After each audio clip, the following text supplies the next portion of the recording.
University Drive in Davie and open 24/7 online at caneswear.com or innermiamiwear.com. Call them at 954-835-5597. Caneswear, the spot where Inner Miami and all Miami sports fans shop.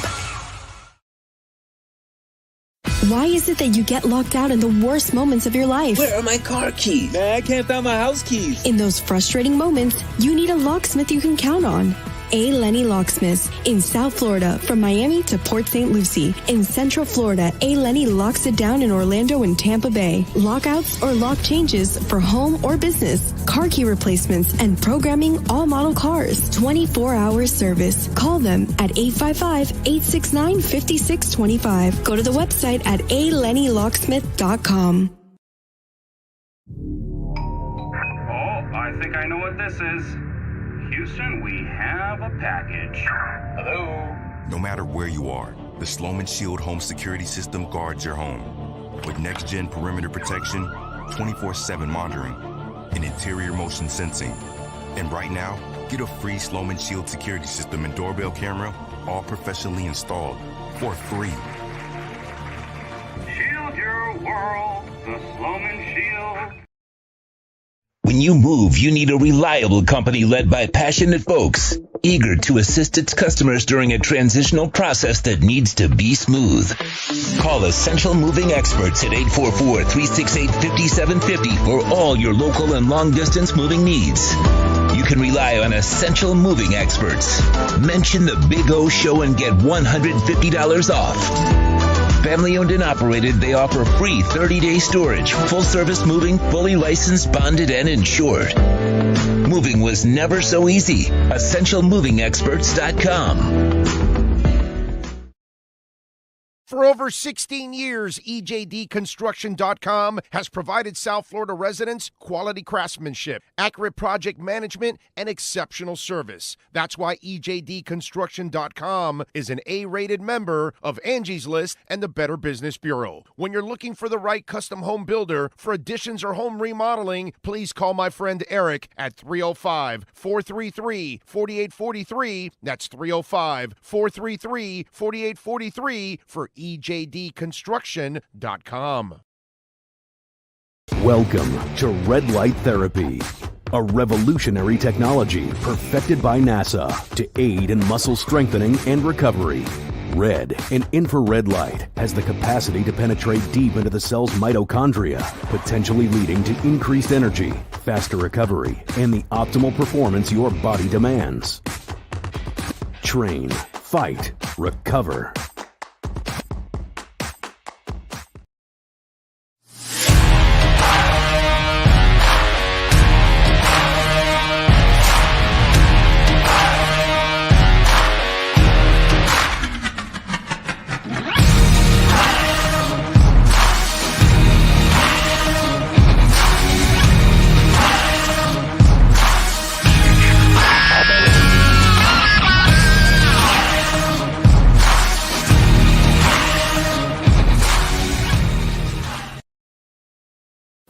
Statements or beliefs expressed on the following program by the host, guests, or callers are not necessarily the opinions of FantasyXS.com, Media Group Inc. ownership, management, sponsors, or website. For all you ain't got to ask me no question on that. For all the haters out there, man, who saying Tua can't do this, can't be that, I really hope you soon jump on this bandwagon, man, because not only is Coach McDaniels gonna need a wheelbarrow, he also gonna need Tua gonna need a wheelbarrow after the season to tote his money, his boatload of money. And also it's Coca Hornets. When it comes to South Florida sports teams, very few in the media have witnessed, lived, and covered it like the Big O. Let's start the program dedicated to your favorite South Florida teams with a passion that's unmatched. The Big O Radio Show is on. Here's the Big O. Aren't you feeling it? Aren't you feeling it? Yeah, baby. You feel like, I don't know, like you wake up and you walk out to your yard and you say, Cutter's Edge just remodeled my entire house. Tua Tagovailoa and Mike McDaniel, Tyreek, Waddle, they have remodeled our football team. That was fun yesterday. Man, that was fun. That was absolutely fun. Fun, baby. Yeah. Oh, I slept like a baby. I'm overworked. I'm tired, but what are you gonna do, right? It's one of those. It's week 2, and your team, the Miami Dolphins, for those of you that are Dolphin fans watching, is one of the undefeated teams. And there aren't a lot of them in the NFL, so you got to be happy with that right now. They're 2-0. I guess the people remember, when I was saying they were going to go 3-1 in the first 4 weeks. For the last 2 months, I've been saying it. I guess now I'm not looking so crazy, right? The Bengals lost. They're 0-2. Oh, my God. This is why I always say I don't play the schedule game. And every year we got silly fools out there playing the schedule game. This is a win and this is a loss. And you don't know who's going to be good and who's going to be bad. And when you're playing them, are they good or are they bad? Are they injured or are they healthy? You have no idea. You always see people play the silly ass schedule game. And this is why you don't play the schedule game, because I'm the only one, or some of us at least, thought that they would be 2-0 right now. I told you they'd beat the Patriots and they'd beat the Ravens. Didn't start like what we thought, but the comeback proved one thing. Dolphins are a better team than the Ravens. Dolphins have the better quarterback. They have the better team, and that's why they won. That's why they came back. They were able to give up those plays. You don't want to do that, but when you're able to come back, it proves that you're a hell of a team. And that's exactly what they proved yesterday. They're a hell of a team. Now we're going to find out if they can grow from all of this. But what you felt against Buffalo a month ago, you don't feel it anymore. Right? It doesn't look insurmountable. 3 weeks ago, 4 weeks ago, you're going, yeah, I'm one of them too. I said 3-1, right, in the first 4 because I expect them to beat the Bengals. The Bills, I don't. But now, after watching what I saw yesterday, who says they don't have a shot against the Bills? It's not for sure they're dead in the water. Bull crap, dude. They got a shot now. That's awesome. Now I feel better this week going into this game. This team will feel better because they felt adversity and they overcame that adversity. And now they can look at each other and say, hey, dude, we're down by 7, no problem. We were down by 21. Oh, we're down by 10, no problem. We were down by 21 on the road in Baltimore. Remember that? We can do this. Oh, we're down by 4, no problem, dude. We were down by 21. By the way, just so you'll know, it's the first time in 12 years a team has come back from a 21-point deficit in the fourth quarter. From 2011 to 2022, teams trailing by 21 points in the fourth quarter have a record of 0-711. Now it's 1-711. Oh, I'm sorry. Who is number 1? Somebody wears number 1. May not be your number 1 because you're a sourpuss, but he's my number 1. So, interesting how the only 1 in that stat, because it was a 0, now it's a 1. Interesting who's the 1 that put the 1 in 1. Just saying. Just saying. Ah, yes. Tua Tagovailoa, the man that is crushing narratives, ending all hate, making people look like fools all over the place, idiots on television, idiots on radio, idiots that are writing, all the people that are doubting, all the people that are taking shots. And meanwhile, he does things that Justin Herbert can't do. He doesn't have to look like Justin Herbert. He doesn't have to be 6'5". He doesn't have to be able to throw it out of the stadium. But he can do things that Justin Herbert can't do. He doesn't pee in his pants in the fourth quarter. And he's one of 712 quarterbacks to come back from a 21-point deficit in the last 10 years. Oh, by the way, he's the quarterback that is 4-0 against Belichick. Oh, by the way, remember how the Ravens used to push the Dolphins around? I guess that's not going to happen anymore because he beat him last year. And guess what? He came back to beat him this year. And this time he said, hey, we'll do it at your house. We'll go into your town and we'll beat you. So, in a week where Justin Herbert pees in his pants on national television. Oh, and by the way, you just learned that he pees in his pants all the time with 4 fourth-quarter pick sixes. So I want the same emotion, Justin Herbert chain pullers, because he ain't no Tua Tagovailoa. Oh, by the way, Tua was the pick. You got that, JH fans? Tua was the pick.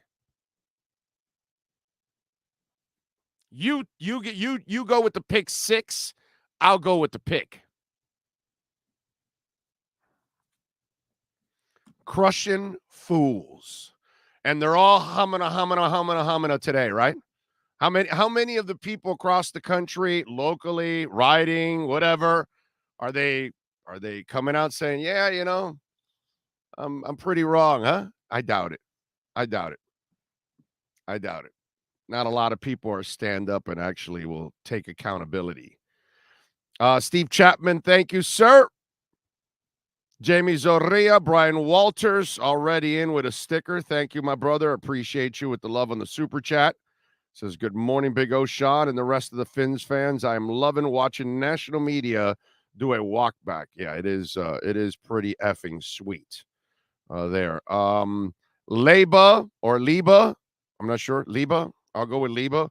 Thank you, Liba, for the love on the super chat. He says 6 TDs, 469 yards, number 1 and 2 wide receivers in the league, and 2-0. My question is, where are the 1 and 3 naysayers, I would say, now?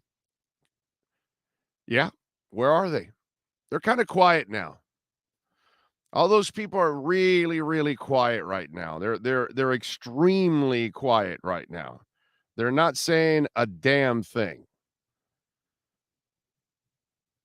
Ho Yoon, thank you on the Venmo, because of course you can make a donation through Cash App and Venmo at Cash Big O Show. Thank you, Ho Yoon. I appreciate you as always, man. Thank you for always supporting the platform like you do, my friend. Very kind of you. Very kind of you. Just great stuff. Great stuff by the Dolphins. Great stuff. I'm just happy for Tua. And I'm not sure if you guys saw this, but Mike McDaniel is not just a cool dude and not just a guy that you want to root for. You know what I'm saying? But how do you not root for a guy that puts in the game plan a fuck it play? Yep, that's right.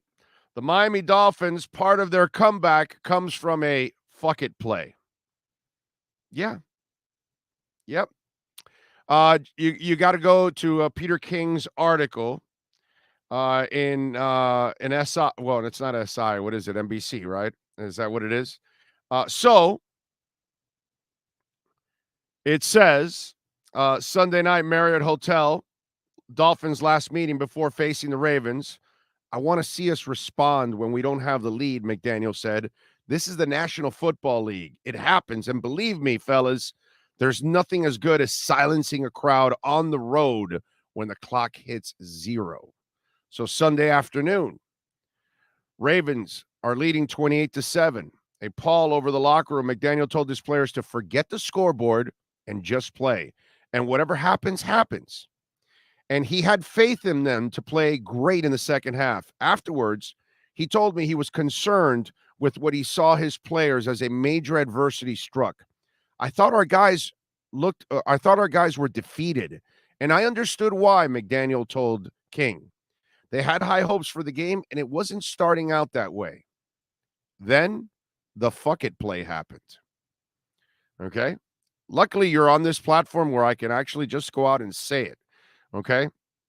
So, midway through the fourth quarter, Miami was still down 14, sputtering. Tua going incomplete with the clock under 8 minutes now. 3rd and 10 from the Baltimore 48-yard line. So we had a play ready in case things weren't going right or in case there were various frustrations, McDaniel said in an hour after the game, just outside the team bus waiting to take the team to the airport.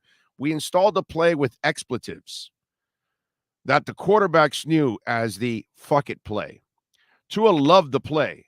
If we really needed to make something happen, that was the play we'd call. Well, fuck. The quarterback wants what the quarterback gets, especially when the quarterback is in the midst of the biggest hot streak of his NFL career. Okay? So, halftime. McDaniel said to me, I was focused on guys finishing the game the right way and to our standard.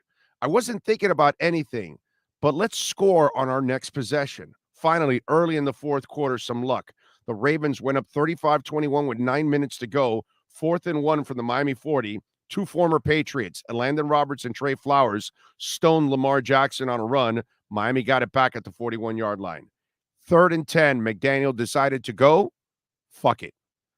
What did they have to lose? The design, 3 receivers on the left, Hill alone on the right, hoping Hill could get 2 steps on the corner.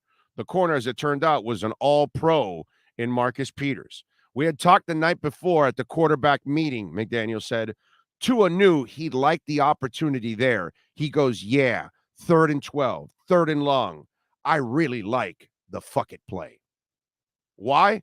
Because who wouldn't like Hill singled with some sort of passive safety help late, as it turned out, against any corner? In practice, McDaniel said, we didn't really execute it well, but give credit to Tua. He didn't blink. Interesting fourth quarter for the Dolphins. Of course, it would be scoring 28 on a good team on the road, but there was another reason. The football world wondering if Tua would be cool connecting with speed receivers downfield. On that play, Tua threw it 46 yards beyond the line of scrimmage, air yards in modern football lingo. And that would be a trend in the first quarter. For the first 3 quarters, Tua averaged 5.6 yards per attempt. Per next-gen stats, fourth quarter, 11.1. Tua wasn't done. Hill wasn't done. Next series, 3rd and 6 at the Miami 40-yard line. The Ravens were feeling the heat of being on the field so much, running so much. Could this be a case of load management catching up with the Ravens? While the Dolphins, after practicing in the oppressive South Florida heat, still had something left. Again, an interesting perspective from next-gen stats. Baltimore DBs ran a total of 6,131 yards in this game. That's the most yards any secondary has run in a game since the start of the 2021 season. And on this play, Hill singled out on the left side with rookie cornerback Jalen Armour Davis. He blew past Armour Davis, who looked like he thought he should have had safety help, but no safety help was coming. I knew there was a potential there that they'd go zero coverage or blitzing. So I wasn't totally surprised because the corner was playing flat-footed, thinking his rush was going to get there. Nope. 60-yard TD to Hill, tied it at 35. From there, Baltimore went on to hit a 51-yard field goal, and All right. So, but anyway.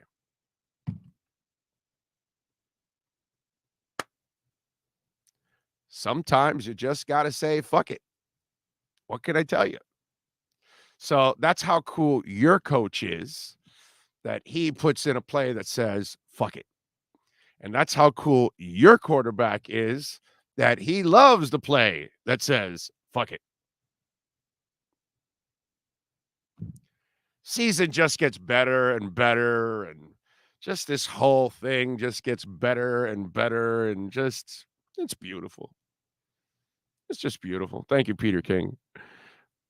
He could get the stuff that we can't, man. You know what I mean? Like 1 hour after the game, he's getting an exclusive with the coach. And so you're going to get nuggets like that. And and you're able to talk about them and pass them on to us. And it's always a must-read article every week. But that one, it's nice. It's nice to see, our team in the middle of all of this, because our quarterback has been so beaten up by so many people unfairly that it's just nice to watch somebody rise from the ashes like this and just stick it back to so many of you out there that were just absolutely ridiculous.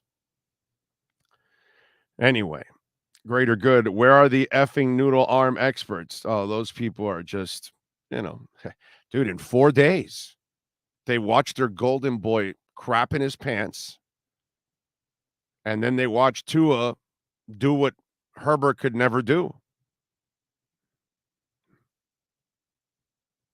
Herbert doesn't bring people.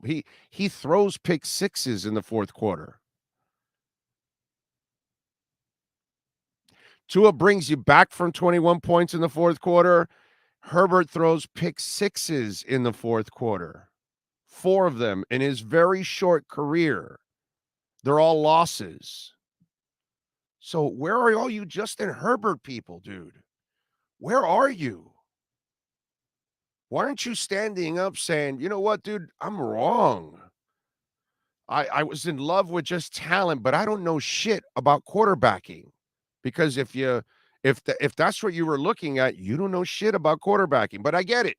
You certainly aren't going to come forward on this show because I'm going to remind you don't know shit about quarterbacking.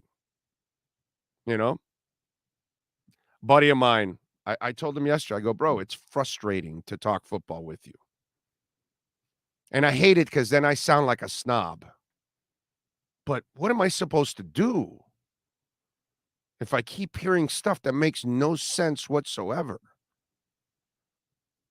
So I get it. You Herbert people, you have to run and hide on this show because you don't have the balls to stand up and say, yeah, man, let me take the heat. Because, Tua can take the heat, but you can't. That's the interesting part about you Herbert people. You can't take the heat. By the way, where are you idiots that were trading for Lamar Jackson leading up to the game and during halftime? You cowards are going to show up too? Huh, cowards? You showing up or what? Where are you cowards that were talking about Deshaun Watson? What's he doing, by the way? I'm sorry, I must have missed it. What was Deshaun Watson on the field on Sunday?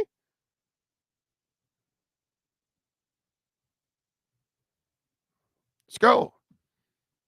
Let's go. I don't care about Lamar and I don't care about Herbert. You guys, you big mouths out there.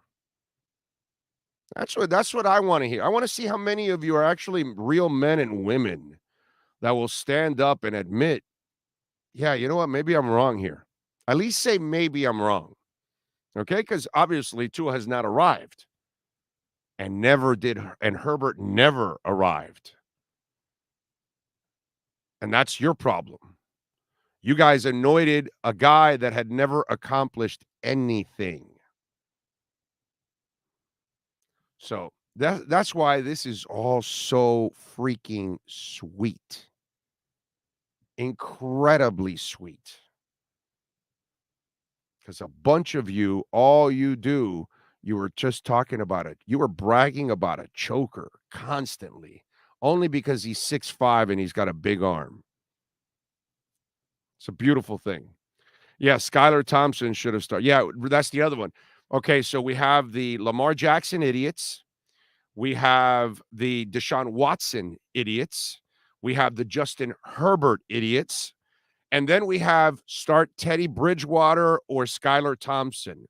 Oh, isn't it Sean Payton? Somebody tell Sean Payton's stupid ass that Teddy Bridgewater in his dreams couldn't do what Tua did yesterday. Ever. But that's all right. Sean Payton wants to play politics because Teddy played for him. So he wants to throw that out there. And that's all we need. Another idiot to come in with an agenda. I'm starting to think of maybe that guy just got his one Super Bowl and had Drew Brees. I don't know. It's not like he won anything else ever again. I'm just saying. So, when I start hearing stupid things from people we thought were smart, I start to question that. And Fitz, Tua won't be able to make plays. Really, I saw him make plays off script yesterday. Too many people talk too much shit. Even people that you think might know what the hell they were talking about.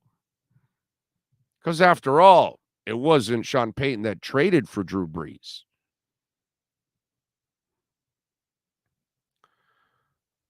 Big O, turn on the subscriber mode, true Tua fan mode on for the chat. Tua is the truth. Well, subscriber mode is always on now, that's the only way. That's the way we have to do things now. We have to eliminate the bots. And you don't completely eliminate them, but 99% of them are gone because we were getting raided by bots constantly until we turned on the subscriber mode in the chat board. Keyshawn still giving no. Keyshawn, the hell does Keyshawn know, dude? Please. Keyshawn, look, there's a lot of lazy players, and Keyshawn is one of them. And what I mean by that is these people don't work at broadcasting. They don't work. They half-ass watch games, right? And then they walk into a studio completely unprepared.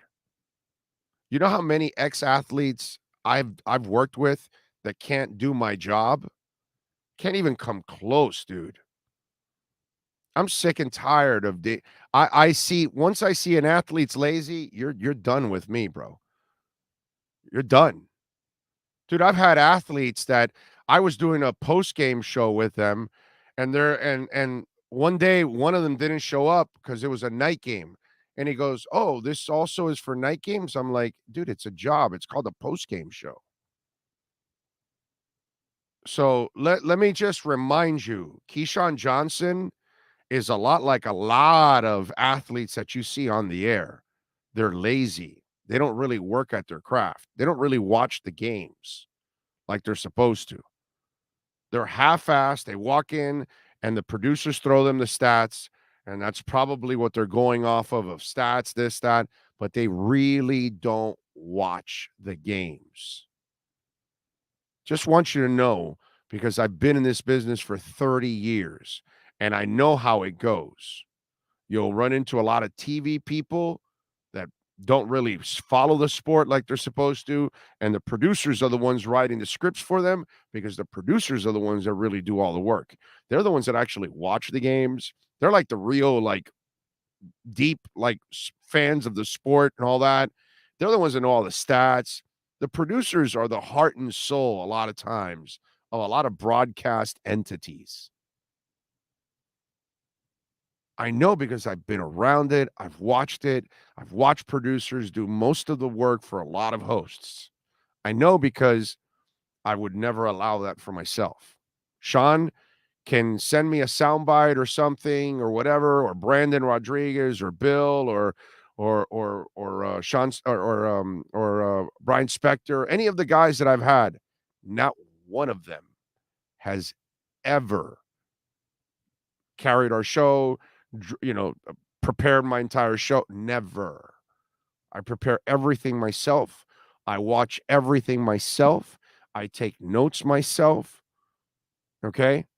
And I'm telling you that in this business, and especially ex-athletes, there is nothing more lazy in broadcast than ex-athletes. And I'll tell you, 90% of them don't belong on the air. Radio, television, whatever. None of them work. Very few actually put in the work. So if you want to listen to somebody lazy like Keyshawn Johnson, that's your problem. Not mine. That's your problem. So if you want to worry about what lazy people say and people that are just working on hot takes, because that's what it is. All right. That's what they do on ESPN. That's what they're trying to do on NBC with with that clown Chris Sims, all that kind of stuff. All it is hot takes. That's all it is. Lazy work and hot takes. That's what they do. So I can only tell you from experience what's the deal. Let's see, what else do we have here in the world of sports? Let's see. Tua on third downs from Travis Wingfield. 17 of 21, 226 yards, 4 TDs, 151 passer rating. Add fourth down passing to that equation. 18 of 22, 268 yards, 5 TDs, and a 157 passer rating. It's called money downs. Because why? Because I think people are finally learning that he's a money player. But then again, Tua was a money player in high school, was a money player in college, came off the bench to win a national title. It's just funny, dude. All last year, I said it was coaching. I said it was talent. Now you got coaching. Now you put talent around him. And oh my God, he actually looks pretty good. What a shocker. What a shocker. When he was in Alabama, he had competence all around him. He gets here and he's got incompetence all around him on offense. He's looking around going, holy crap, dude. I had way better in Alabama than I have here in the NFL. And now Mike McDaniel gets in and Chris Greer and the boys are able to upgrade the offense like they wanted to. And oh my God, the results are shocking that the results are different. Holy moly. Who would ever think that? I got to tell you, who would ever think that James Johnson and Hassan Whiteside and Tyler Johnson and all those guys would play their best basketball with a great organization. And then they are kind of journeymen or whatever in other organizations. Structure, man. Life is about structure. Your kid comes home and you're smoking crack and the other one's gambling or whatever, then there's a good chance your kid's not going to come out right because there isn't great structure. Well, shocker. What a shocker. That people excel when they're given the right environment. Damn, bro. That's amazing. Like, who would have ever thought that? As I've said before in years past, go watch the movie Trading Places. Kind of true. You give somebody a certain environment and you give them a chance to grow. You give them a terrible environment and it's going to be hard for any individual to grow. Michael Cody, love on the super chat. I'm 33 years old, live in Buffalo. I've been a Finn fan my entire life. I've never experienced what I experienced yesterday. Tua is that dude, and we knew it. Thank you for this platform, Big O. You got it, my brother. There aren't a lot of platforms that support Tua, so I know we happen to be one of the very few platforms that are actually really supportive of Tua. Frankie Fresco, Dolphins won, Inter won, Gators won. Amazing. Yeah, I guess the good Gators showed up barely, right? Because USF missed a field goal. I mean, I don't know. I guess you're happy about that. By the way, we will have some Gators talk for you tomorrow. 7 to 8 p.m., the Florida State Gridiron Roundtable with Ira Schofel, warchant.com, Kevin Brockway, Gainesville Sun, and Manny Navarro, The Athletic. And I'll be hosting that from 7 to 8. So make sure you check it out there. And then 8 to 9, Mike McCoy comes back and he does the Hurricanes Watch for an hour. So on Tuesday nights, 7 to 9 p.m., we give you some hardcore, great college football talk as we continue to expand the platform. Brooklyn Rob, thank you for the love on the super chat. Big O, time to start checking the receipts of some of the haters that went back on the Tua Express. Tell them we're full and no space for you. No space or no soup for you, no space for you. I'm with you. I'm just going to wait for a few more games. You know what I'm saying? Before I start, before the Kraken is released. All right. Then I'll have my fun. I took my notes. I know exactly the media members locally that have been against Tua. I know the ones nationally. Okay. Santa Claus makes that list of who's naughty and who's nice. I got all the naughty people. Don't worry. They're on my radar. We will unload soon, but let's wait. Let's wait a few more weeks. This is just an appetizer to get things going. All right, let me talk to a man that has covered proper structure his whole career. He's lucky. He hasn't had a 20-year dip of Dolphin misery or Canes misery or anything like that. His ride has been fine the entire time. Ira Winderman will join us with our Acura Pembroke Pines Miami Heat and NBA report. That's next.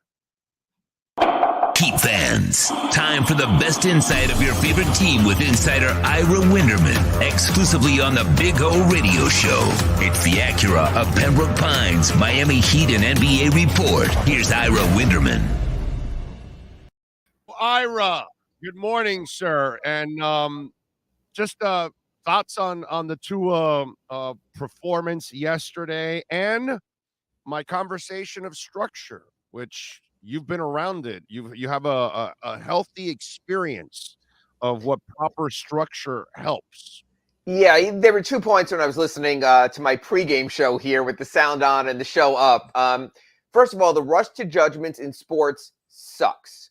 And I understand with social media, everything is in the moment. I'm guilty of that also during Heat games. I will tweet something during a game, and by the end, someone in the Heat organization will point it out to me and tell me how wrong I was. Certainly, we all could have been guilty of that yesterday after the early interceptions, after their early struggles. You have to have patience.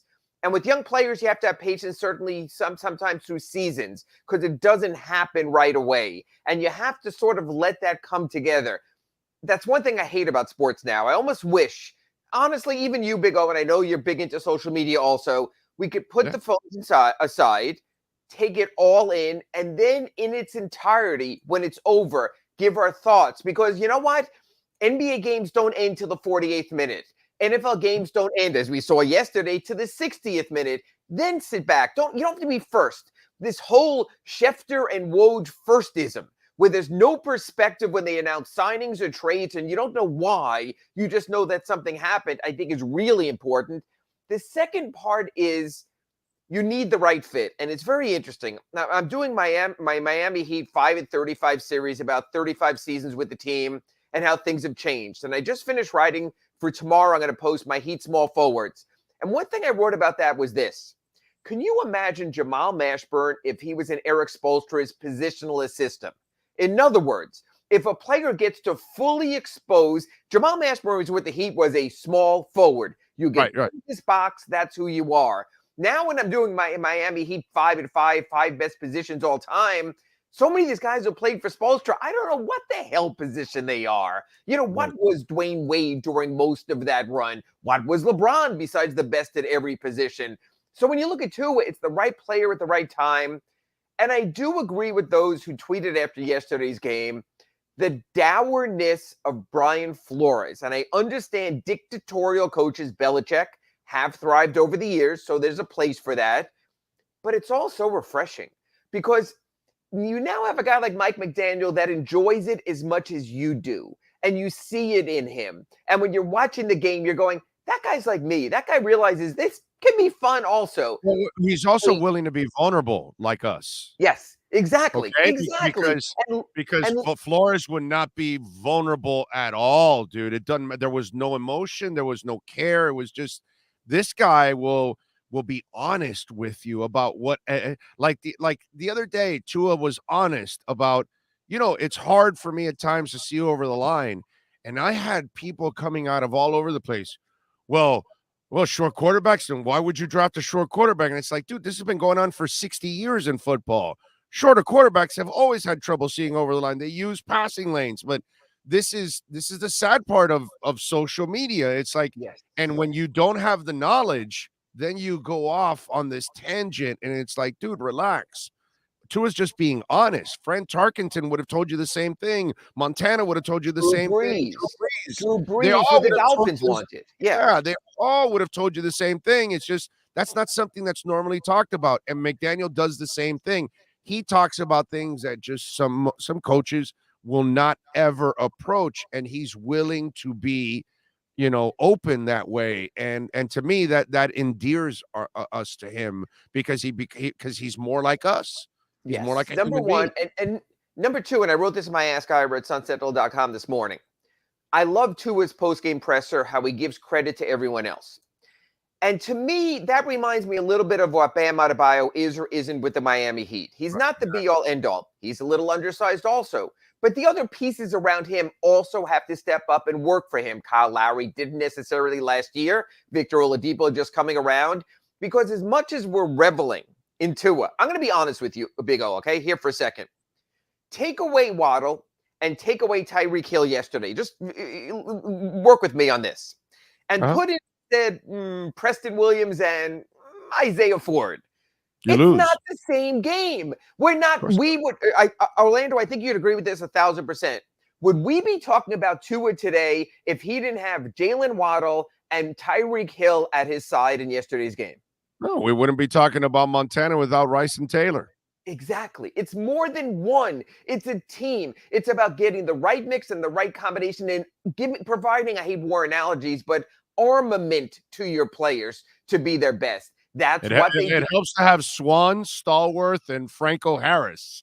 It's like, holy shit. Just through the years, you have to have the right guys, or Gronk, with Brady in multiple stops or something like that. So now we're seeing, matter of fact, even yesterday, a guy we wrote off in preseason, Mike Gesicki, had some big catches yesterday, and he was back to being weaponized again yesterday. That's good coaching. And remember, Mike McDaniel was very honest when he arrived. There might not be a role for Mike Gesicki, but a good coach like an Eric Spoelstra, or we hope a Mike McDaniel says, but this guy is here. So I need to find a way to make him work. Like a Max Strus, like a Gabe Vincent, like your other players. You only have X amount of chess pieces. You can't trade for everything. You couldn't make a Gesicki deal and get out of the contract, so you make it work. So instead, he comes up with big plays. Yeah, it's fun. It's fun having young, dynamic coaches sort of leading the way for you. We're seeing it with the Heat. We're seeing it right now with the Dolphins. Maybe we'll get to see with the Marlins. I don't know, lack of talent-wise, if that's going to make a difference. But sometimes it is that infusion. Yeah, no, I think we have a better chance of seeing some special international talent come to town because Moss is a maniac and he will pay and he will spend money on the baseball side. I think our only hope in the summer is really Inter. It's not the baseball team. It's Inter to carry us in the summer, to be quite honest. Inter and NBA free agency. We'll get pulled through there. You know what? But I watched them last night. And it's actually the guy, instead of watching the Cowboys, is watching some Inter also. And they had their moments again last night. And you can see they're on the Higuain has played well, man. He's played well. It's really bad. Since they added Pozuelo, that opened it up for Higuain. And so now the pitch is a little bit more open for him. And since he doesn't have a lot of athleticism, whenever he does get the ball, he would have people on him because they weren't worried about anything. But Pozuelo has really kind of opened things up. I forget his name. The Ecuadorian striker who scored all the goals. You mean early on Campana?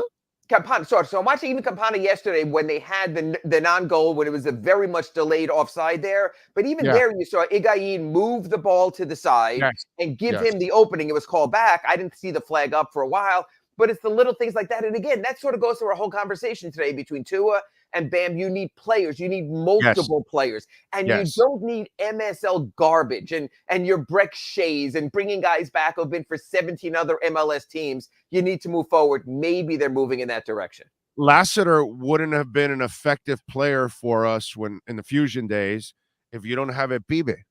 If you don't have Valderrama setting him up, there was no way that Lassiter was going to get the ball from the last part of the third of the field and dodge a couple guys and score. He wasn't that guy. He was the guy you had to set up in the box for a one-touch shot, and that's how he was effective, by having a great point guard like Valderrama set him up. That's the difference. And that's the difference between adding dynamic talent. Yeah.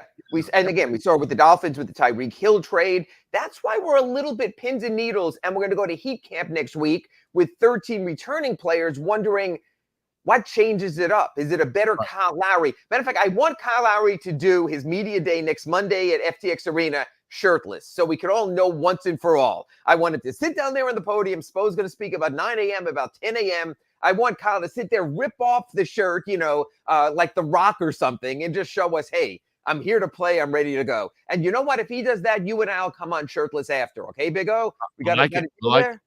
There you go. There you go. We could do that. We'll scare the crap out of people with that too.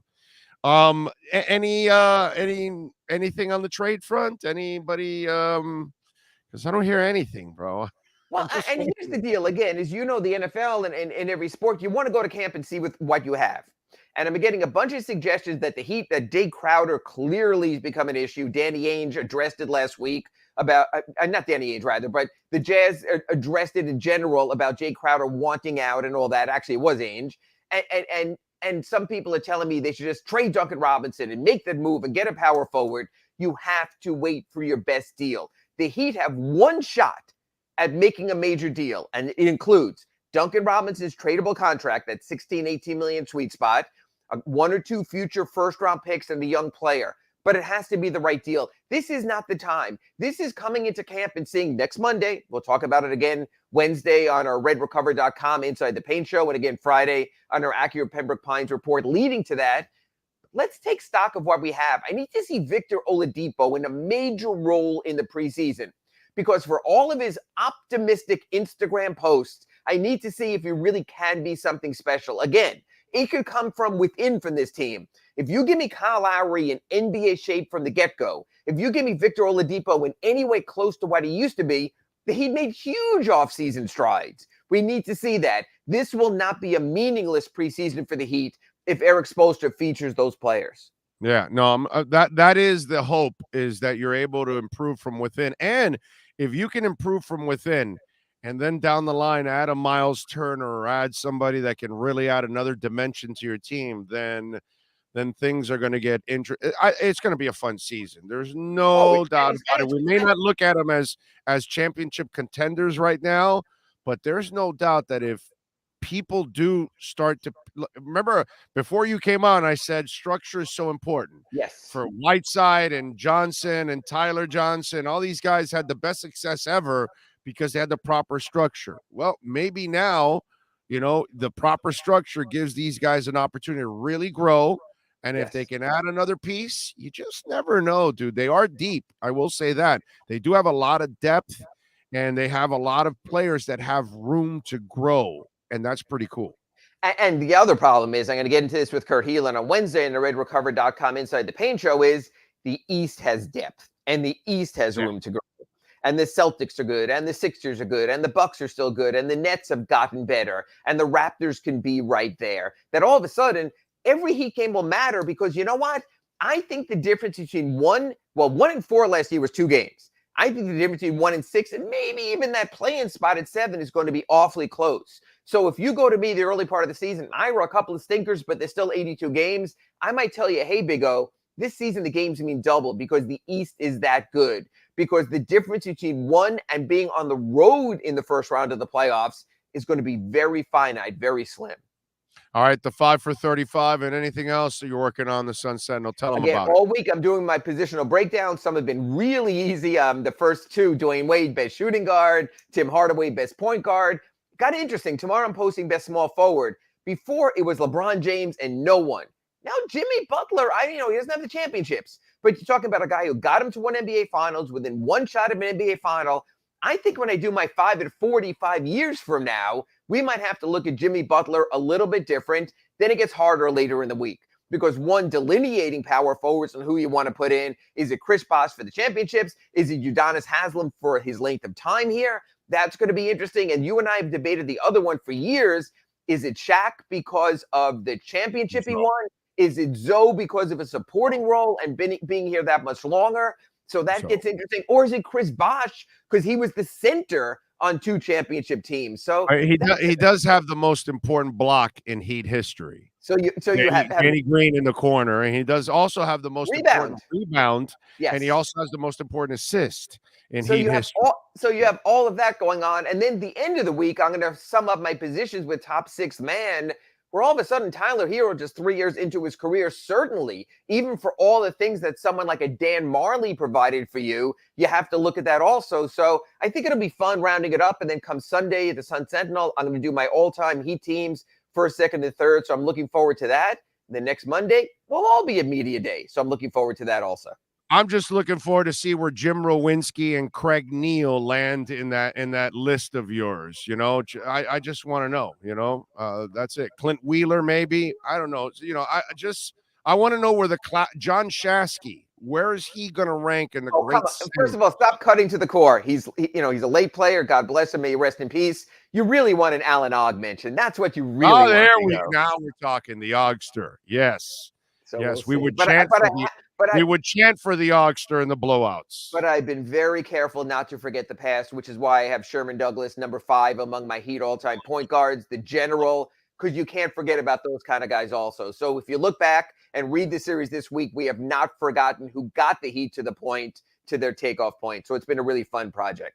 Yeah, I love Sherman Douglas. Always will, dude. Those were fun times with the Heat, even though they didn't win anything. But it was fun watching them build in those times. All right, follow him on Twitter at Ira Heatbeat, and catch his work there at the South Florida Sun Sentinel. And of course, he does it here 3 times a week. He'll be back on Wednesday with the RedRecover.com Inside the Paint show with Kurt Heelan from NBC Sports. All right, Ira, thank you. Have a great week, my friend. And then all next week from the Bahamas. Maybe I'll even be sober. Talk to you Wednesday. Thanks, Big O.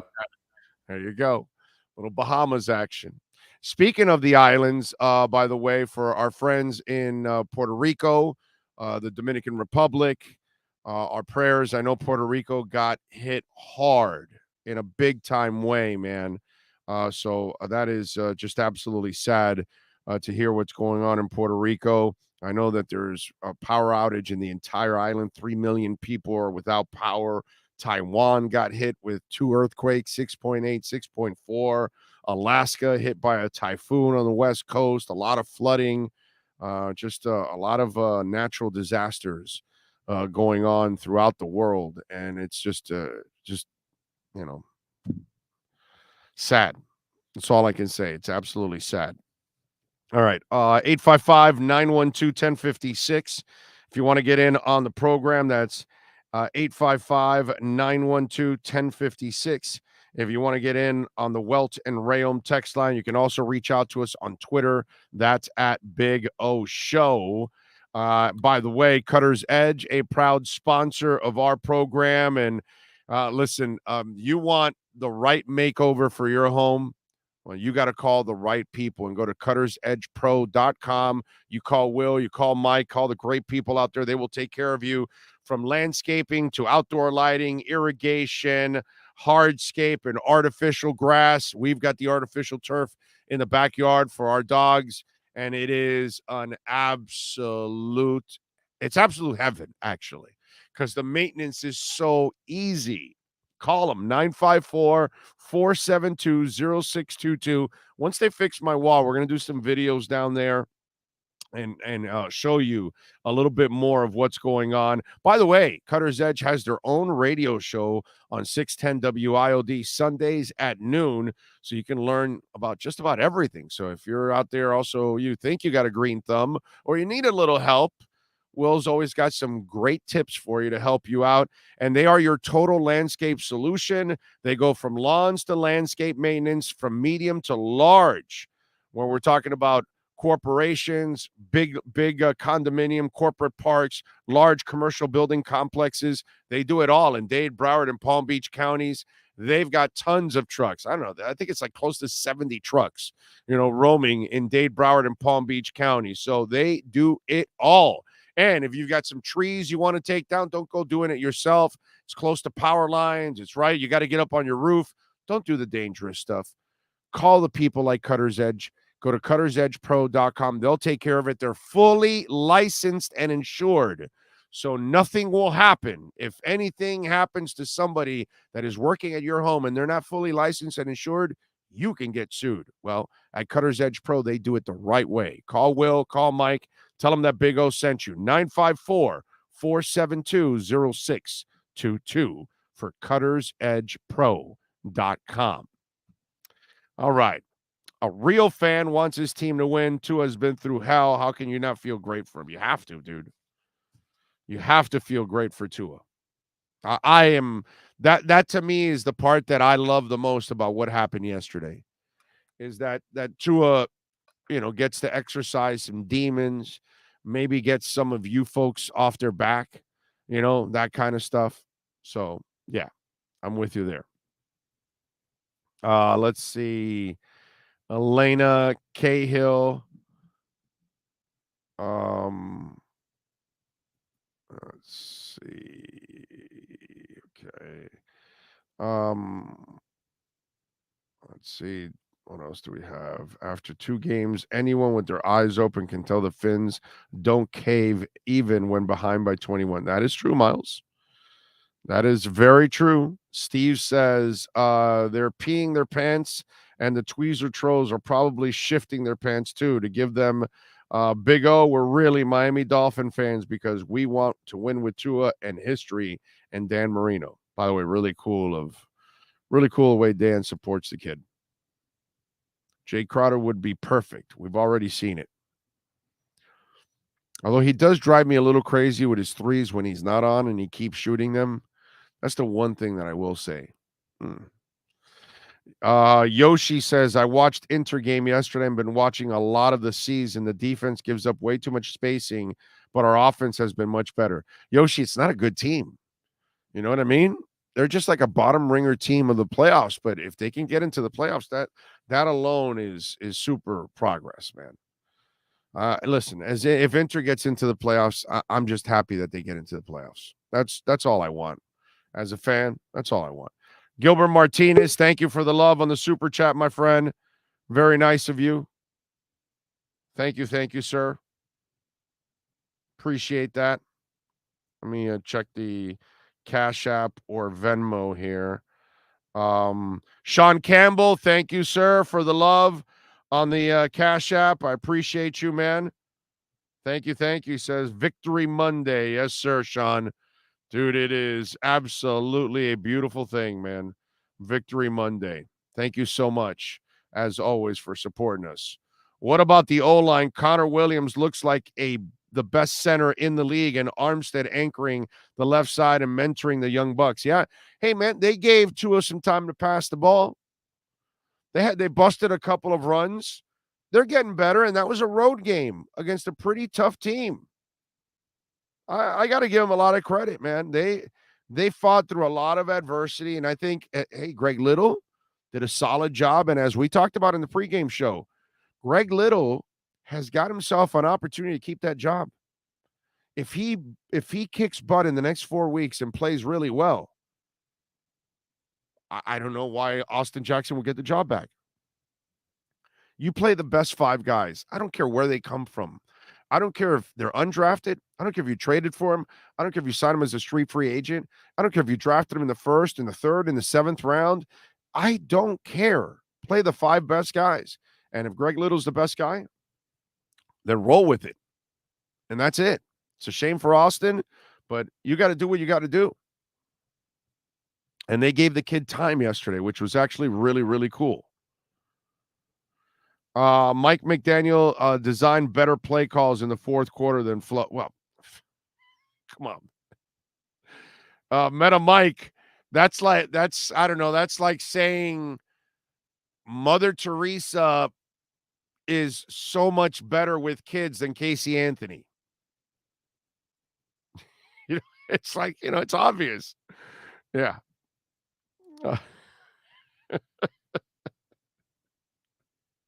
What happened, as I said last year, this was the worst offensive coaching staff in the history of the Miami Dolphins last year. It was so pathetic. It's embarrassing what they did to Tua last year. It's criminal what Brian Flores did to Tua last year. Absolutely criminal. Okay? Disgusting on every level. 855-912-1056 if you want to get in on the Welt and Rayom text line. That's 855-912-1056. 1056 if you want to get in on the Welt and Rayom text line. You can also reach out to us on Twitter. That's at Big O Show. Follow us there as always, because that, my friends, is a 24-hour talk show. Let's see. What else? Big O, do you think the Ravens are kicking themselves for blowing their touchdown opportunity in the first quarter? I don't know, and I don't really care. The Ravens' problem is the Ravens' problem. They're just lucky they haven't had to pay Lamar Jackson, and maybe they'll find out now that, he's a front runner and he's not really a quarterback that can bail you out. Yesterday was a playoff situation, and he peed in his pants like he always does in the playoffs. Because in the end, when like Tannehill, same thing, front runner. Derrick Henry's running well, and AJ breaks out a couple, and he can get them the ball, and then they take a lead. But then if the other team stops Derrick Henry and they start to take a lead, and then all of a sudden, Ryan Tannehill looks at his pants and they start getting all yellow.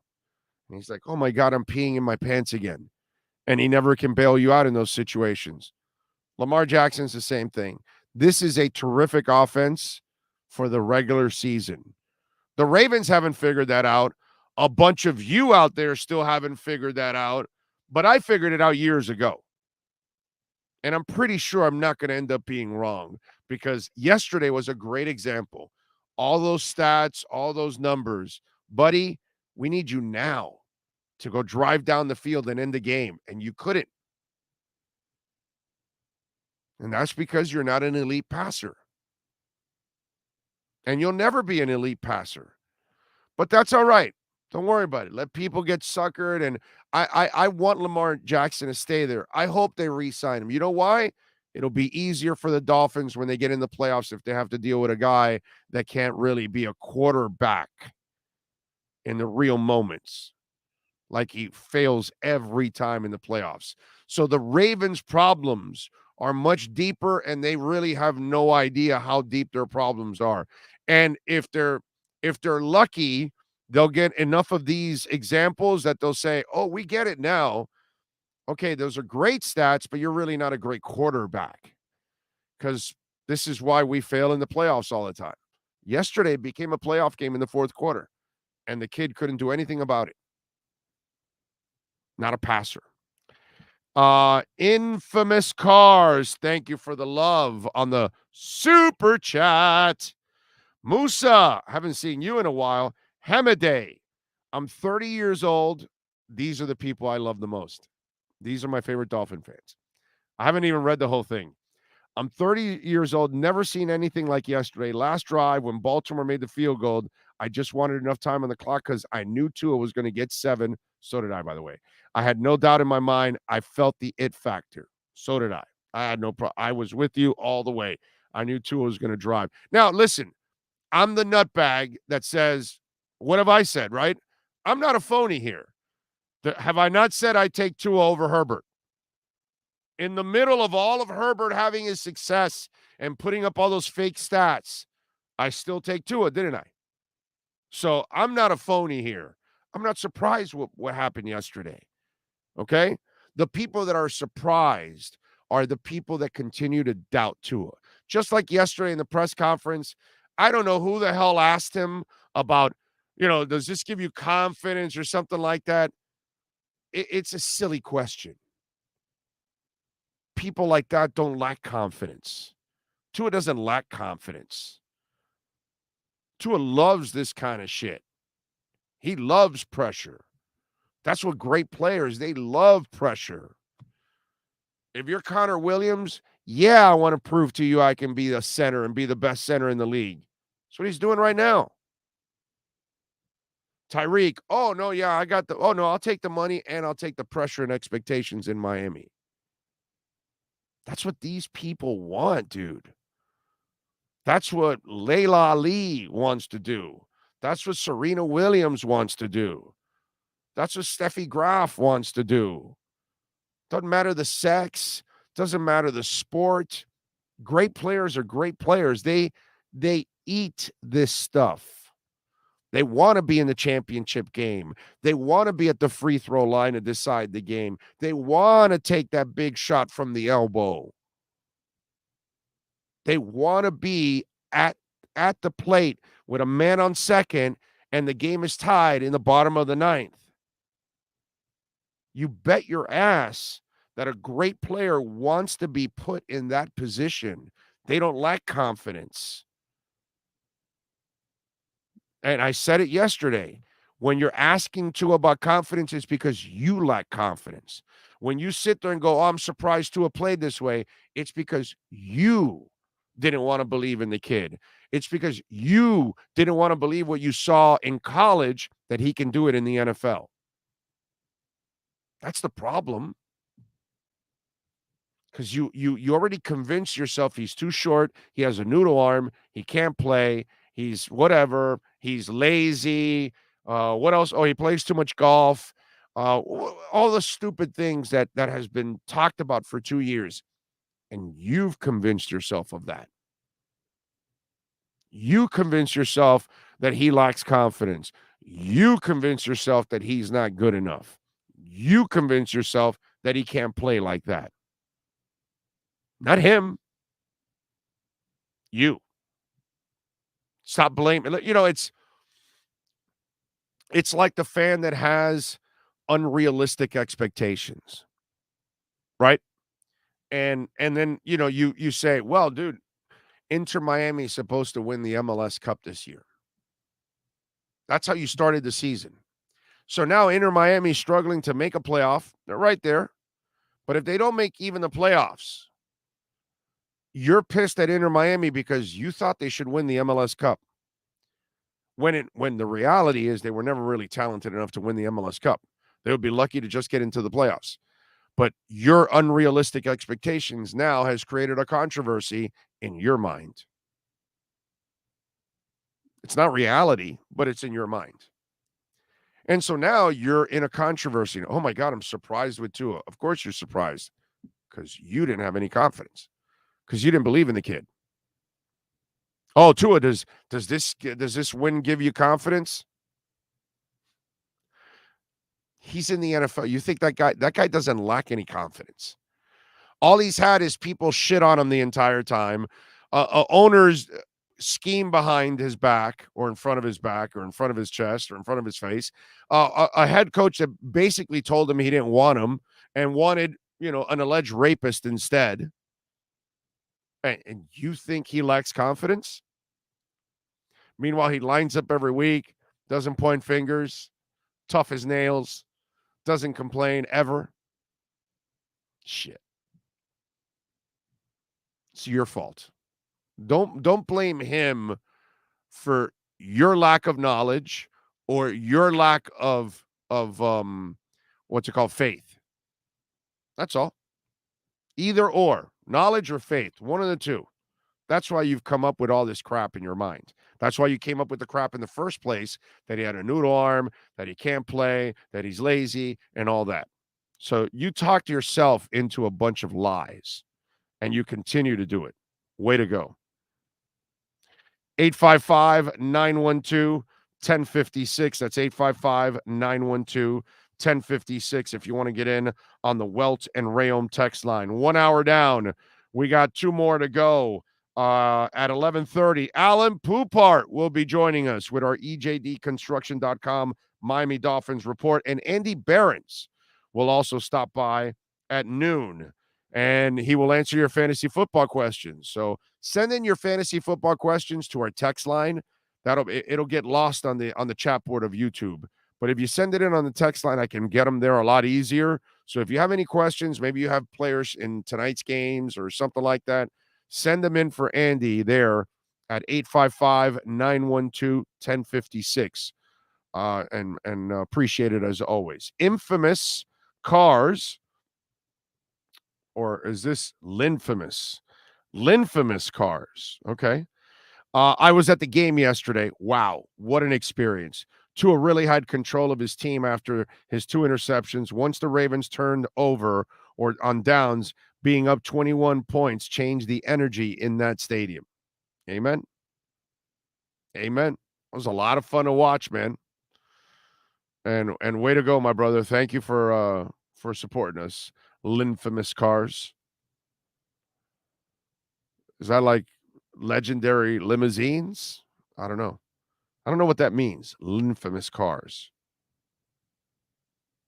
But hey, appreciate it either way, man.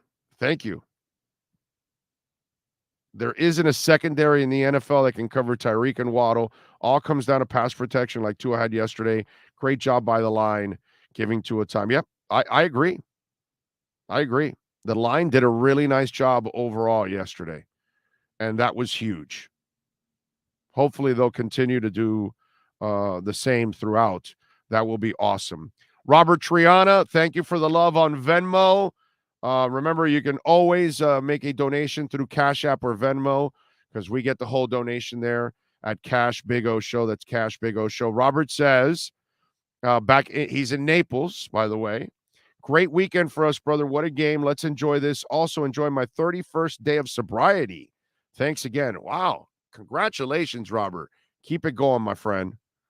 That is very proud of you, man. That is awesome. Good for you. Good for you, man.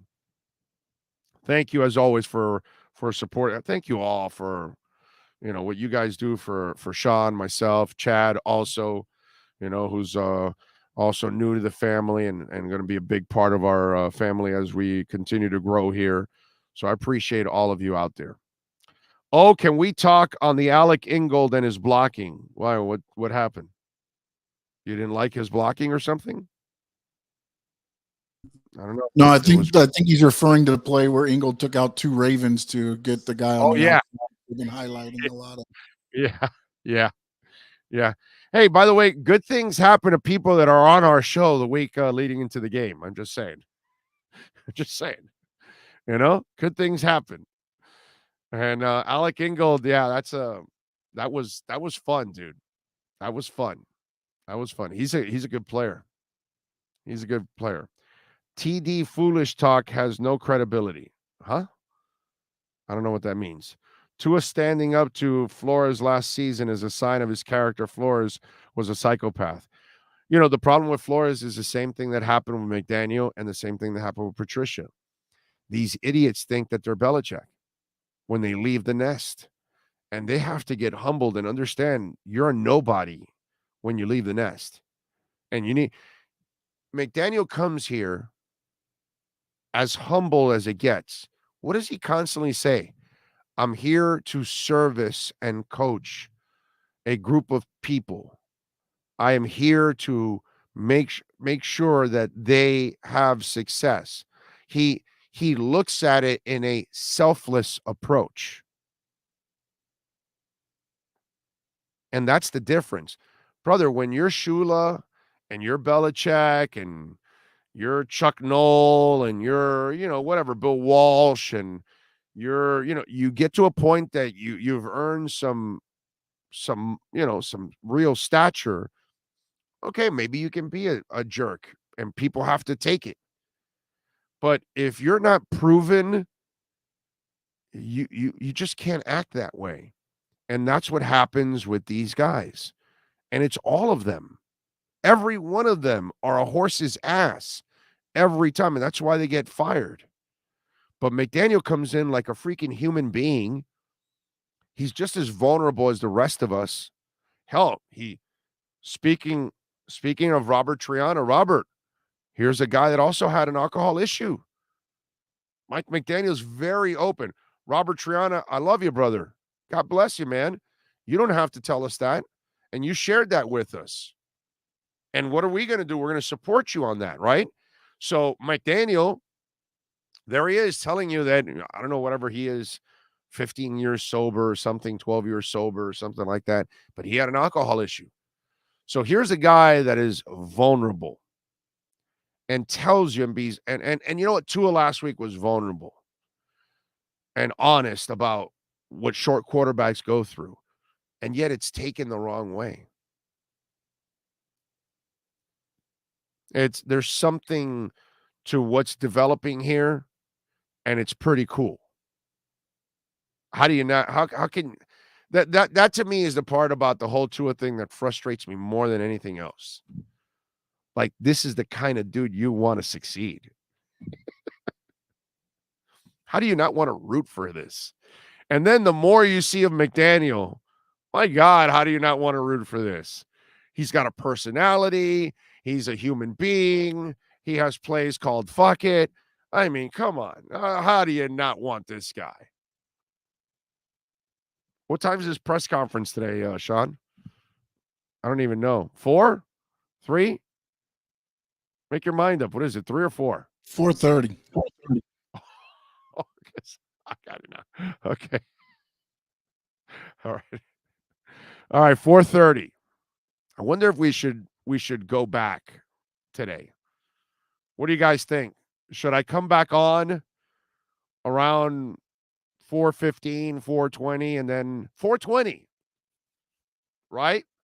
That way you guys are like smoking, and then there's like cumulonimbus clouds coming in and out of the whole thing. And then we'll have the McDaniel press conference live, and then I'll come back and talk about it. You want to do that? No. Sean is like, no, don't, no, don't. True Fin fan, you should feel good right now, my friend. You should feel good right now. Thank you for the love on the super chat. And Richard Ray, thank you for the love on the super chat. He says, Big O, I'm a lifelong fan. The big difference between what I saw yesterday and the 80s Fins is that the 80s, we usually lost the big game. So proud of this team. Go Fins. Well, this is a much better defense. Marino never had a defense. Marino had to have the ball last in order to win the damn game. Because if he scored and then there was a couple minutes left and there was Richard Todd or Jim Kelly or whoever it was that you were facing, and the shitty defense of the Dolphins, Bud Brown and company or whatever, JB Brown or whatever person, Paul Langford was back there getting burned. Yeah, that's the problem. You got Jay Brophy getting runned over. So yeah, it's a different ball game right now. There's a much better defense, much better corners, and oh, by the way, this is all without Byron Jones. Just want to say that this is all without Byron Jones. All right, Dolphin Nation, you still have Byron Jones coming. So suck on that. I love this. This is so much fun. 2-0 for the Dolphins. It's a beautiful thing. How about this? So we talked about, it's a little hot. We talked about all these things that Tua's doing. Belichick, get out of here, scumbag. You're 0-4 against Tua. So we're done with the old geezer. Okay. So the Dolphins already own that old fart. We've discarded the Patriots. It's over for them. Okay. Dynasty ended in 2019 when the Dolphins knocked them out of the bye week and into the divisional round. And then that's it. And Brady left. And he's had much more success than Belichick ever will. By the way, that Belichick offense yesterday was just Mac, 21 of 35 for 252 yards, a touchdown, and an interception. Boy, that powerful offense for the Patriots. Yeah, he's a real genius. So you're done with that. The Ravens, those days are done. Tua beat them last year at home. And this year said, here, I'll spot you 21 points, and then we'll beat you. See? Even Tua was like, psych on that. So we told you that that's gone, right? And you heard the stat earlier we talked about. First time in 12 years, the team has come back from a 21-point deficit in the fourth quarter from 2011 to 22. Teams trailing by 21 points or more in the fourth quarter, okay, at home, have a home record of 0-7-11. First time. And by the way, number one, put the number one there. We also told you that. Okay, so we got all of that now. Tua improved to 8-1 versus Super Bowl winning coaches. That's the highest winning percentage in league history with a minimum starts of 6. But by the way, all those Tua haters, Fox, CBS, I don't know, some of the guys on QAM, all that, are they reading all of this? They probably can't, right? Because it kind of rubs in that, yeah, I'm really stupid. I don't really understand the quarterback position, right? I'm just wondering how many people are bragging about this. I am, but I have nothing to worry about. I've been leading the Tua train for the entire world. So I'm just saying, 8-1 against Super Bowl winning coaches. That's when you can play the schedule game. Only Super Bowl winning coaches can play a schedule game. They look at their schedule and they're going, oh shit, Tua's on my schedule. That's a loss. What can I tell you, dude? The only time a Super Bowl winning coach is not going to lose against Tua, it's Mike McDaniel, because he's not going to be playing against Tua. But outside of that, if you're a Super Bowl winning coach and Tua's on your schedule, you're in for some hurting, baby. You're in for a little bit of an embarrassment. Jose Lucas says, Tua is him. I had faith since the beginning. Thank you, Jose. True Fin fan again says, are you really asking us if you should come back at 4:30, brother? If it was up to all of us, we'd want you here 24/7. All in favor, say aye. LOL. And the eyes, EYE, are coming in. Oh, Lordy. Oh, McDaniel embodies a great axiom. Every leader works hard every day to make themselves less necessary. Exactly. You are. You got to work for the people that work with you. I'm with you there. Yeah. You are a 1,000% right, my friend. Ayala's Obstacle says McDaniel was a general leading his troops, and Tua was the sniper. Best win I've seen. Paul in Connecticut. Yeah, and Paul, you go back, way back with us. You've been listening to our show, I don't know, easily 15, 20 years or something. This is good times coming, man. The Dolphins found their quarterback. That's it. Thomas says Drew Rosenhaus was asked by Josh on Sports Final last night, which duo is better, Duper and Clayton or Hill and Waddle? And he said Hill and Waddle have to wait and see, but I agree. Yeah, you have to wait. We got to give it some time. But they could be the best. You never know. You know how they do become the best? With a trophy. Those are the facts, my friends.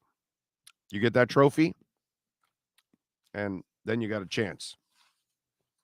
By the way, we got 2 football games tonight. BetUS is back for our 28th year of NFL action. BetUS offers the industry's biggest sign-up bonuses, up to 200%. And BetUS has all your favorite leagues, including the NFL, NBA, and MLB. BetUS also offers everything, including live betting, MMA, golf, horses, esports, and all kinds of prop bets, man. Love those crazy bets. BetUS also has hundreds of new casino games, including the coolest European slots with live dealers, and they are waiting for you at the tables. And BetUS is a sports book with integrity and longevity, and you know that you're going to get paid. I know because, hey, I use BetUS. Go to BetUS.com, join now, and get 200% in bonuses with the promo code BIG. Ow! Nobody in the industry gets better discounts than BetUS. Again, join now and mention BIG. Ow! And you get up to 200% bonuses on your first deposit. Nobody beats that. Head to BetUS.com and join today. That's BetUS, where the games begin. Tonight, we've got the Titans and the Bills, the Vikings and the Eagles. I think right now what it's time to do, it's time to lock it down, bro. It is time to lock it down. We had a pretty good weekend In our lockdown segment, let's talk about it.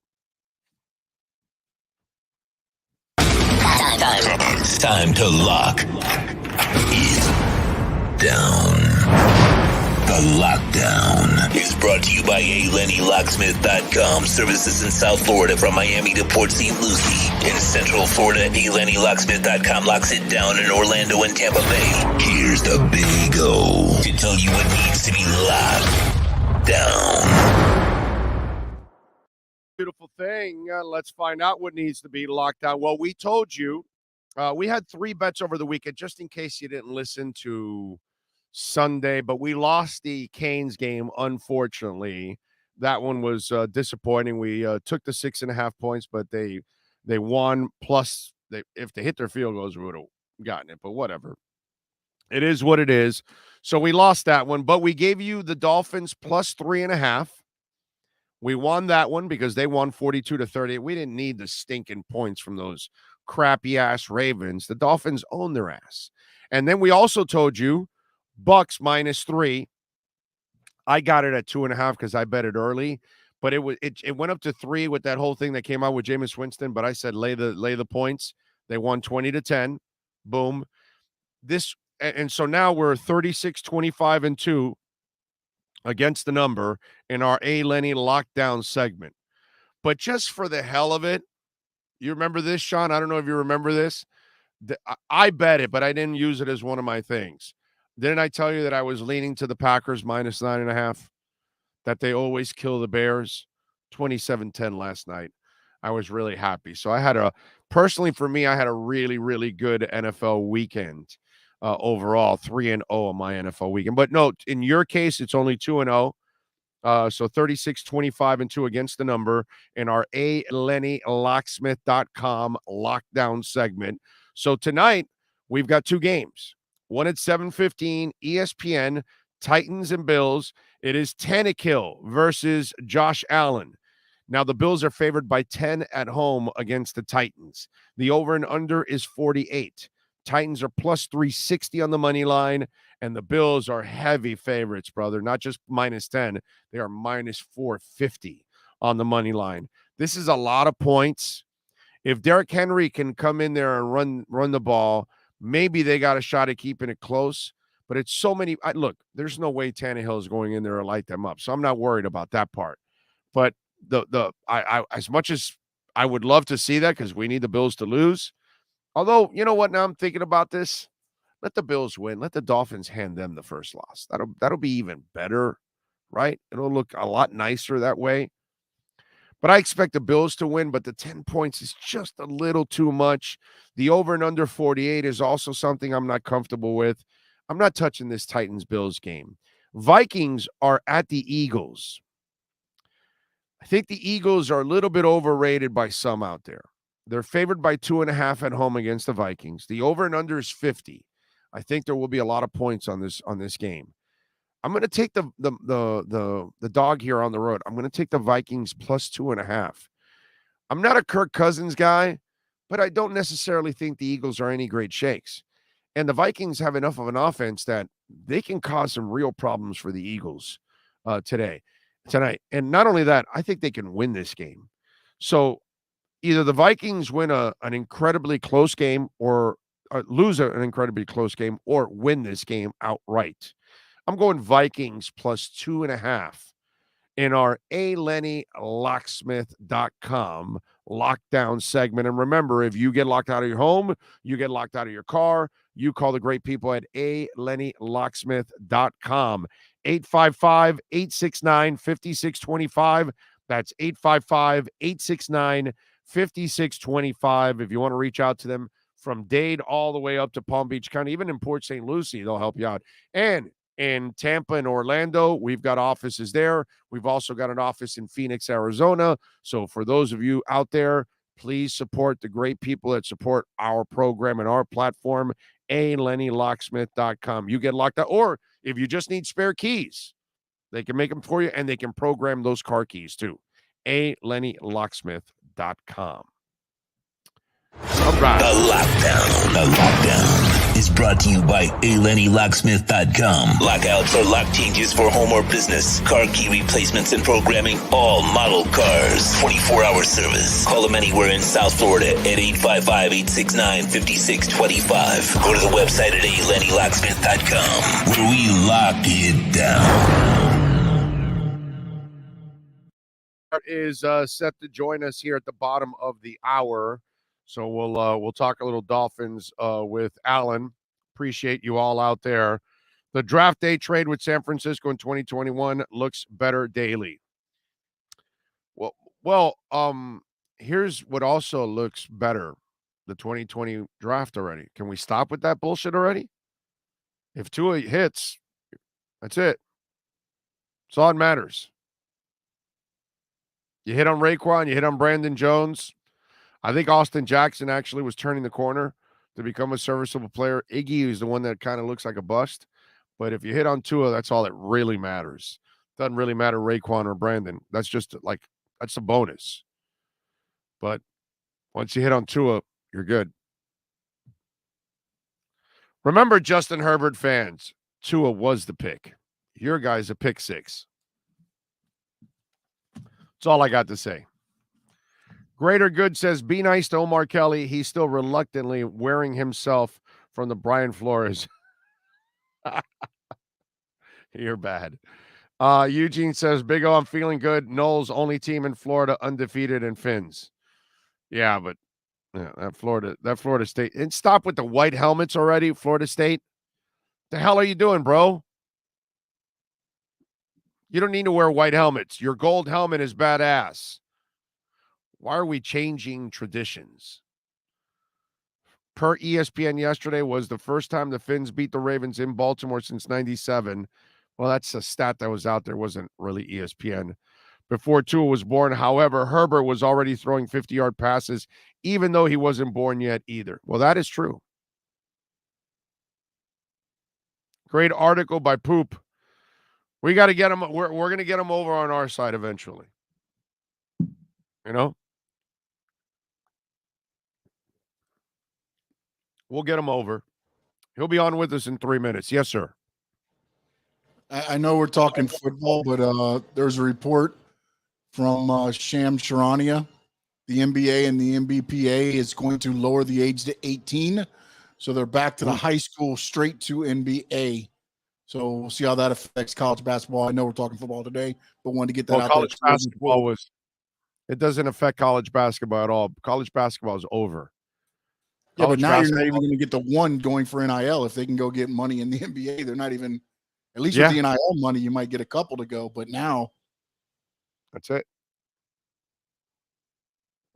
College basketball sucks anyways. So I've lost all love for college basketball. College basketball is a shit show nowadays. It's barely above high school. I'm not impressed at all with college basketball nowadays.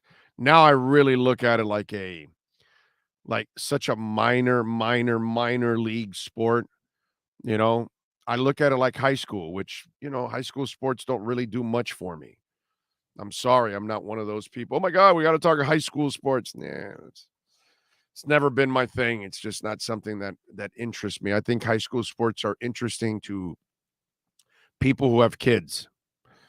Overall, I don't really think it carries nearly as much for people that don't have a kid involved in it. Once you don't have a kid involved in it, I don't think there's that interest in high school sports. So, it's just one of those things. So college to me has become kind of high schoolish. College basketball, it is. It's a joke. I barely watch it nowadays. I watch UM. That's it. I barely watch anything else. Once in a while, I'll run into some kind of a Duke game or North Carolina game or something, and I'll watch it for a couple of minutes, but I'll get bored very quickly. My college basketball had Michael Jordan. My college basketball had David Robinson. My college basketball had Patrick Ewing and Alonzo Mourning, Allen Iverson. And how can I watch this college basketball? Seriously. It's a joke. Anybody want and no one can have a discussion with me about this, because if you try to even justify what I used to watch compared to the crap that's there now, come on, man. Please. So, total joke. Let's get to the man that knows how to sport a Montreal Expos hat better than anyone else. Alan Poupart and our EJDconstruction.com Miami Dolphins report. Dolphins fans, time to get insight on your favorite team with your favorite reporter with an Expos hat. Sports Illustrated's Alan Poupart in our EJDconstruction.com Miami Dolphins report, exclusively on the Big O Radio Show.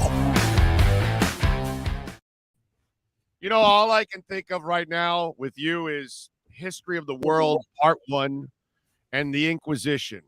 What a show, the Inquisition. Here we go.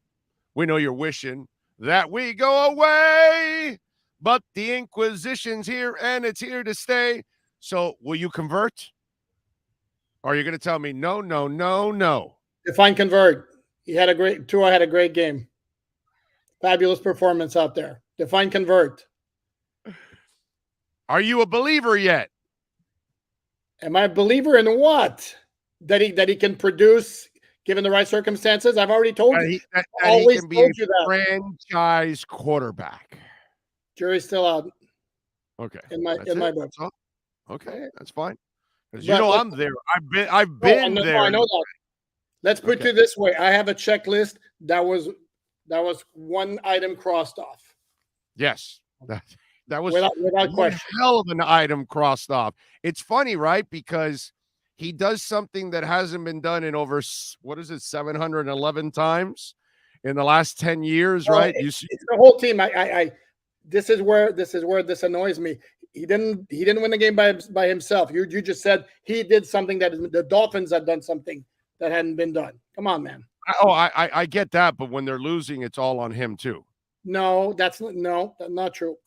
And for the record, I don't know. I don't think I was doing this with you at that point, but I was one to very quickly point out the season finale in 2020 at Buffalo, when everybody was ragging on him.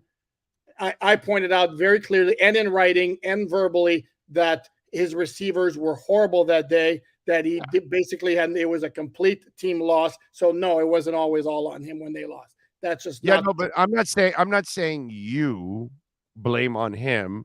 You're not really a hater. You're just not a believer. But I'm saying the people that literally are hating all the time and blame him for everything. I hear you. And I don't get it. I don't get, you know me, I don't get the one extreme and I don't get the other extreme. Why can't it No, I know. You're not a hater. I know that. No. That I know. You're not a hater. You're just not a believer yet. And I get that. And I can live with that. I can't live with the dude that tells me, oh no, he's a noodle arm, he's lazy, he can't play in this league, he's too like last week, dude. I hate that Tua's honest, because we had people that had never followed football in their lives. Like, what, he can't see over the line? Like, dude, what, you just woke up now to learn about this in football with short quarterbacks? Like, this has been going on for 60 years. What, you learn that now? Newsflash, he's not 6'4". No, really? But people acted like this is something new. Like, how could the Dolphins draft a short quarterback that can't see over the line? Well, that's the second time, because Bob Greasy can't see over the line, and neither can Drew Brees, and neither can Joe Montana, and neither can Fran Tarkin, and a shitload of guys that have to use passing lanes. Kyler Murray can't see over the line. He uses passing lanes, and it works just fine for him. But it's just... It looked like it worked fine yesterday. I don't know. Yeah, exactly. I tweeted that yesterday. I said, I guess the issue of him being too short is not a concern anymore. I mean, yeah, that was ridiculous. But then those are the people that drive me crazy, the lazy people. You know, he's not tough enough to take Flo's coaching. The guy played for Saban. What is wrong with you? You know, it's just like the things that people come up with, and that's not you.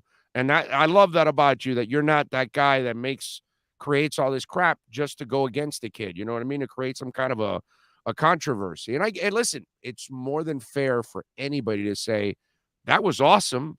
Now he's got to do it a few more times before I'm convinced. But it's cool to watch. That's something right there that Justin Herbert hasn't done.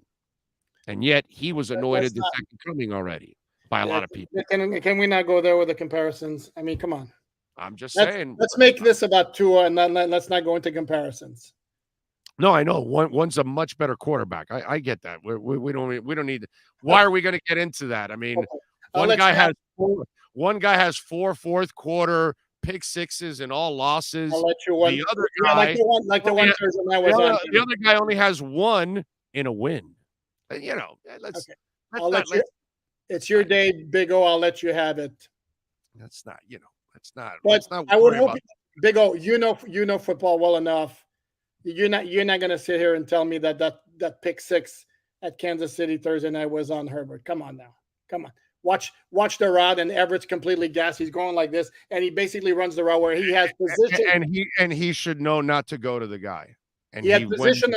Maybe he didn't know that the guy was completely gassed. Because I think what happens, I don't know, but it looks like Herbert's looking at the sideline to get the play. The sideline's looking at him, and I don't know if nobody saw Everett. But you know what?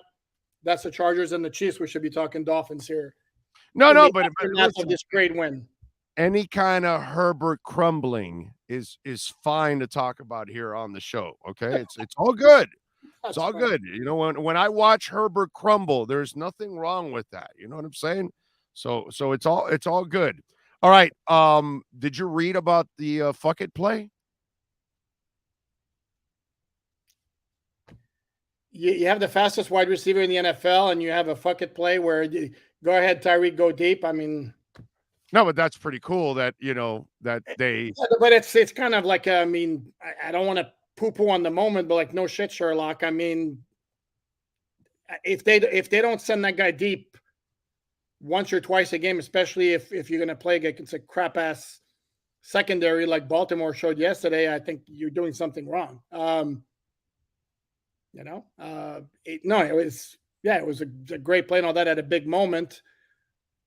But I again, the dude still is ballsy, the dude's still ballsy like to dial it up, still ballsy to throw it and get the job done. I'm just saying but what I like about it is it's not so much that I get what you're saying and the general basis of it, but what I love is the connection that McDaniel to the offense, what they're having a little fun with it.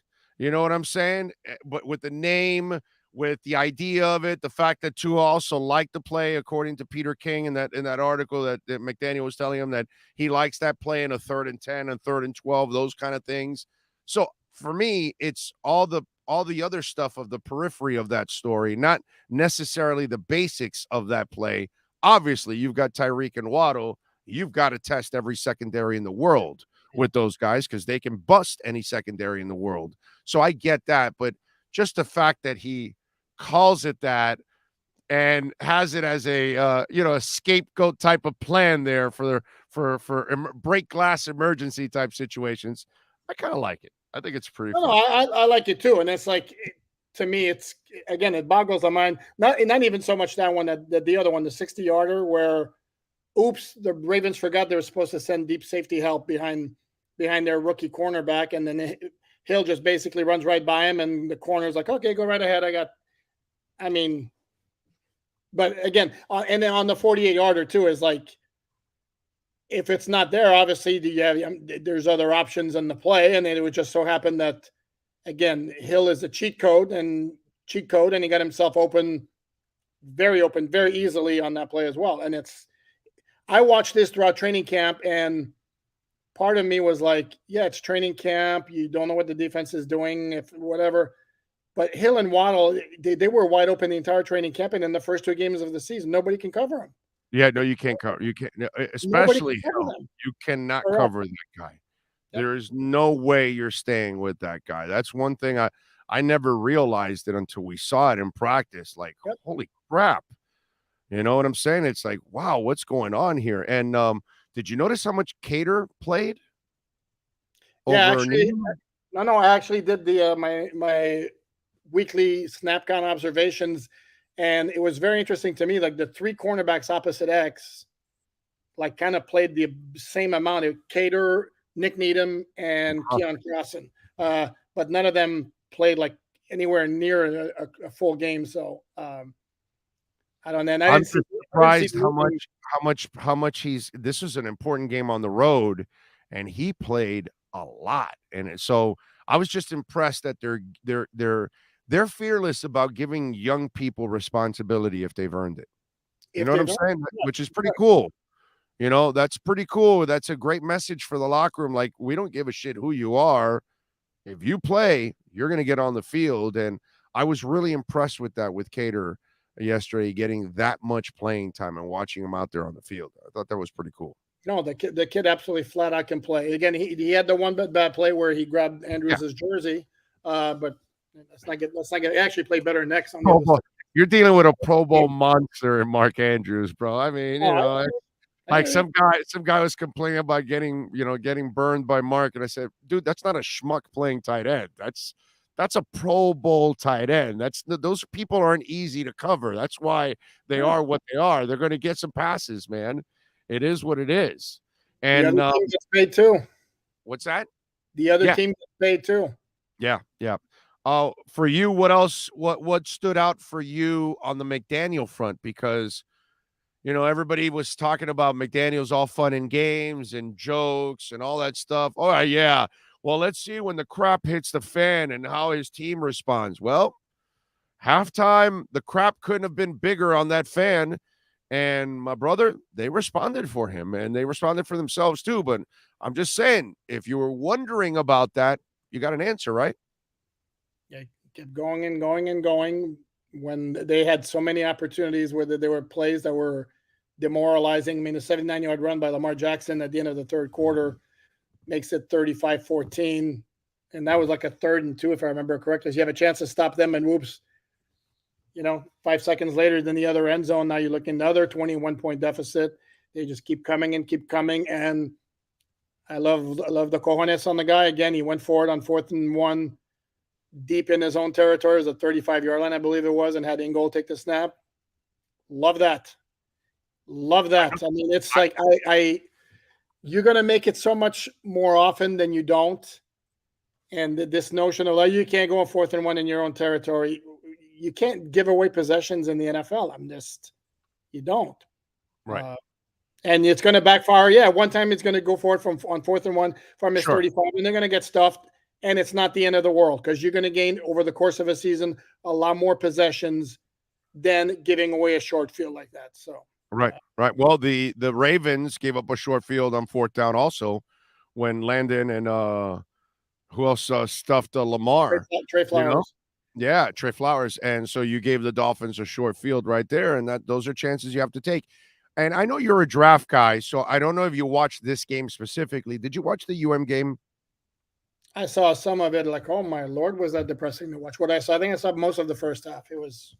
I like Mario, but watching Herbert at Oregon and then watching Herbert in the Chargers, it's two different players.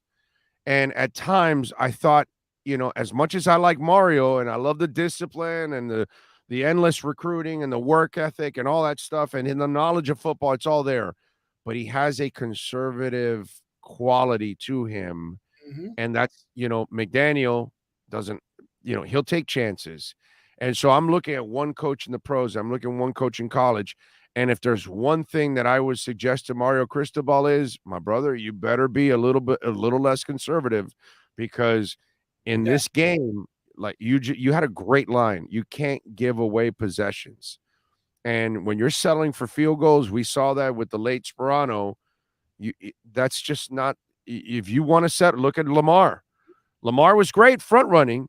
And then yesterday, you needed to put that team away. You had to put that team away with a touchdown. You put a field goal, and you gave the other quarterback a chance, and he ended your day. You've got to finish drives. And sometimes you're going to have to take chances. And inside that 10, when he was 3rd and 6, and even 4th and 4, I was really disappointed that they didn't put the ball in Van Dyke's hands, because that's your best player. I'm going down with my best player. Your thoughts on that? No question. I like aggressive coaching, play calling, and all that. And as a quick side note, if you don't love Mike McDaniel's play designs and play calling, something's wrong with you. I mean, he is wow. I mean, he is. After watching the remedial shit I saw last year, and I kept complaining about it, because as you know, I said it was all coaching and talent last year, and that's exactly what it's been. Terrible talent. In fairness, he's also got what the Dolphins did is they assemble so much speed, it's like crazy, and they can do a lot of things with it, and he is perfect for it. And he's. But you and I know Flo would have never allowed the front office to do what they did this offseason and spend all that money. Never. He would have never allowed it. I don't. Anyway, going back to your point, yes. I'm like just short. I'm like Brandon Staley, like last year. He's become kind of a bit of a wuss this year. It's like I don't know if the Chargers owners or the front office got to him and said, "Listen, you need to chill out with the going for on fourth down." I mean, the Chargers had a lot of their success last year because they were so uber aggressive, and that to me, that's how you would need to play in the NFL. I agree. And that applies and also college. And you make the great point. Go down with your best player. Yeah. And for UM, your best player is Tyler Van Dyke, no question. So 2 months ago, when I said the Dolphins are going to be 3-1 in the first 4 games, obviously everybody thought I was a nutbag. I mean, they still do. Yeah, I'm a nutbag anyway. So it really has nothing to do with that statement. But anyway, now it doesn't seem so nutty anymore, right? Because you watch the Bengals lose to the Cowboys, and right now the Bengals are not better than the Miami Dolphins. Period. End of story. Those are the facts. So that looks like a winnable game now. And guess what? This week also, you got a shot. I'm not saying it's winnable like the Bengals, or I knew that they would win against the Ravens and the Patriots. Now, I'm not saying that, but you got a shot now. You got a shot now this week against the Bills. Would you say that now, Mr. Alan Poupart? Oh, without question. Actually, we were asked to make at the SI Fan Nation Network, we were asked to make a bold prediction before the season started. And before the season started, my bold prediction was the Dolphins were going to end their losing streak against Buffalo in week 3. And nothing I have seen certainly has changed my mind. Remember also, it's going to be a road game coming off a Monday night for the Bills. Right. Okay, that's one. Number 2, based on what I've seen, Buffalo has 2 excellent safeties. Their cornerbacks are like, meh. Have fun with Hill and Waddle. Yes. Now, of course, but the difference here with Buffalo is they have a bitch of a pass rush with only their front 4 guys. So, but playing tonight. But Miami has done what pretty well in the first 2 weeks. Well, they pass blocked outrageously yesterday. Exactly. I mean, it was excellent. So I don't expect them to run the hell on the Bills, but I expect them to give Tua a little time to pass. And so I feel better about that game. That at least the offensive line is going to give Tua some time to make some plays. So that part I do like. No, and they'll be look. It's not going to be a perfectly clean game. He's going to get some plays where he's going to get pressure. Like yesterday, for example, there was one series where they wouldn't block Justin Houston for some reason. He kept coming in free, but the rest of the game, it was the Smythe play. It's about the Smythe play, right? The Smythe play. Yeah. But that's I feel bad for Durham because people are killing him, but that's not his norm. So don't treat him that way either. Okay, Durham is not a bad player, not a bad blocker either. Yeah, he screwed up there. It was terrible. I get all of that, but I think Durham's getting a little unfair treatment. That's all I'm saying. No, for that one play, he gets an F for that one play, but he's still, he's still a solid tight end. No, but outside of that one series, the pass protection was excellent, and which tells you also, did you even notice Greg Little in the game at all? No, that's what I'm saying. Tells you the dude did a hell of a job. And I said this in the pregame.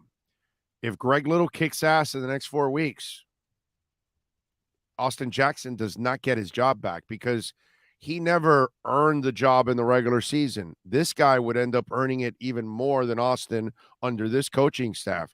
So this is a really bad this is one of those Wally Pip injuries. Yeah. And that's kind of it could be, I'm saying, a Wally Pip injury. It's up to Greg Little now. But if Greg Little shines, really hard to get him out of there. No, it would make no sense. I mean, if the offensive line plays the next 3 weeks the way it did yesterday, yeah, you roll with what you got. It makes no sense to change anything, Dance with what is that? Dance with what brung you or something, whatever this. Yeah. Go with the partner that brought you to the dance or whatever, or something like. Man, we are. I don't know. Bring that saying.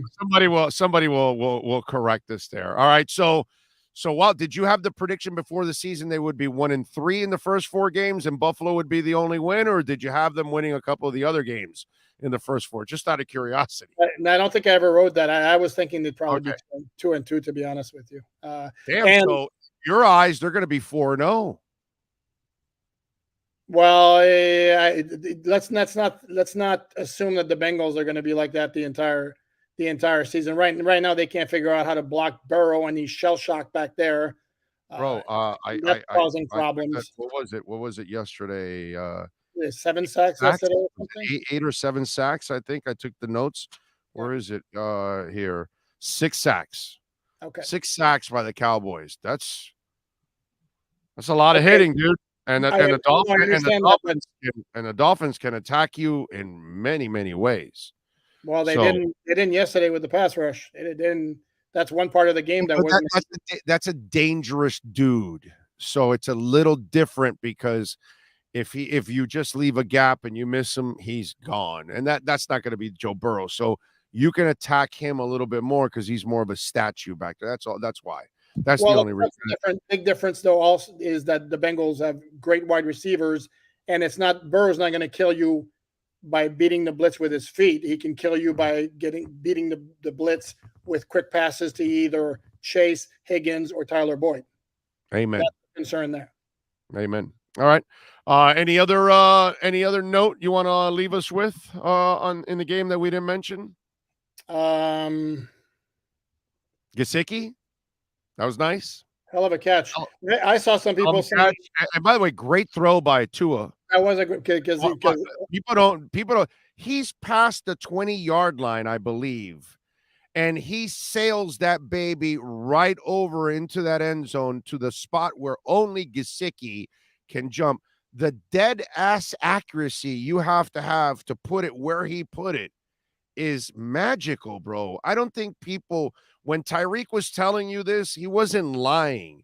There's a gift to ball placement. And go look at that throw again. That's not a guy just throwing it up. He threw it exactly where he wanted to go, and he knew that Gesicki had the hops and the only one that was going to be able to get that ball. It's a really nice throw. It was an amazing catch. Oh, but I was happy. It was without question his best throw of the game. They were like the 2 ones to Hill was like, dude's wide open. I mean, it's 180 yards right there on 2 throws. Well, wait a minute. He has the fuzziness in the first half with the two interceptions, right? But in the second half, he completes a pass that's in between 4 guys, and to me that was a hell of a pass. And then, but not only was it a hell of a pass, what I was more impressed with is he is fearless. He'll make mistakes, whatever, but it's not going to put him into a shell that he's not going to try to do it again. We've seen those quarterbacks that become gun shy, that get nervous. We've seen all different kinds here over the years. That's one thing I do like about Tua. He'll make his mistakes, but he is fearless about it because he's going to continue to attack you. And he's going to try to thread stuff, and sometimes in really difficult situations. But that's what these kind of quarterbacks do. They have that feeling that they can thread it in there. He just has to measure his talent with the game speed of the NFL. Once he has that synced in, that's how he completes those kind of plays. Well, anyway, as I was saying, to me, the Gesicki you don't think that was a hell of a throw at all? If you let me finish, I would say that was his best throw of the game easily. That's what I was going to say. The one between the four guys. No, I have no idea which throw you're talking about between the four guys. I don't recall any throws between four guys. Please enlighten me. Who was it to? Jesus. All right. We'll just bring it up for you. That's all. Yeah, go ahead. I'll bring it up because we have it. I tweeted it out because I was impressed with it because the kid's just got balls and he's fearless, and I think it's just a really cool thing that comes with him. Is this it right here? No, that's not the one. That's somebody. Oh, here it is. Here it be. And let's share. Here we go. And boom. And there you go. That's the wrong team. That's not a great. Oh no, that's my. Oh, that's the one I was making fun. That's the one I was making fun of people that there's Aaron Rodgers throwing a short one. My bad. Yeah, because only Tua throws, passes that fall short. Aaron Rodgers would never do anything like that. I mean, give me a break. Where the hell is this thing? Sean, help me out. Oh, did I get it right here? There we go. Is this? Yes, this is it right here. Now I have it. Oh, it switched right. Oh, it stayed with me, huh? Boom. See, Sorry. There you go. Dude, he's throwing between two defenders in front of the guy. There's four people there. He's got a bracket. Sorry. I mean, you want me to tell you that? There's four people there. Dude, that's an easy completion over the middle. How is that an easy completion between because over a linebacker? It's not over a linebacker. He's got corner. It's not over anybody. Why are we not saying the same? It's not over anybody. Oh my God! What I'm saying is, that's a hell of a throw. You're still got to weave it in. And I'm saying it's completely pitch and catch. No, there's nothing special about. Sorry, the Gesicki throw was a great throw. The game-winning touchdown of course, was a really nice throw on the move and away from the defender. That's like he's got a cushion. He's got four guys around him. That's a bubble around him. Sorry. That's 3rd and 2, and he's throwing it in between 3rd and 4 dudes. There's nobody close to Hill there. They're all like around him. The second he catches it, they get all over his ass. You guys, but it's an easy. That window closed in a half a second. My God, it's an easy throw. I'm sorry.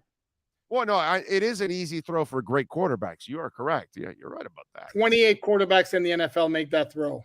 Come on. Except for Justin Herbert, because late in the game, of course, throw an interception.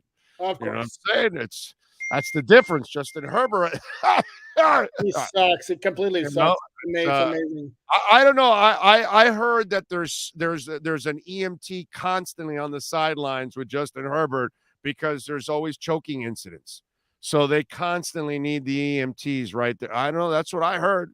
That's, yeah, I guess you didn't watch everybody, even the head coach. Last game of the regular season last year, because that meant that was a the head coach is trained in the Heimlich. In fact, I was told that nobody in the Chargers organization can be hired without knowing the Heimlich maneuver. If you do not know the Heimlich maneuver, you cannot be in the Chargers organization, because you've got to be around Justin Herbert constantly, and he's constantly choking. So it's one of those things you got to go save the kid. So I'm just saying. So that job that you were thinking about working for Chargers.com, do you know the Heimlich maneuver? On this day, I won't even argue with you. Yeah, I think you know pretty well how ridiculous your comments are, but I won't even argue.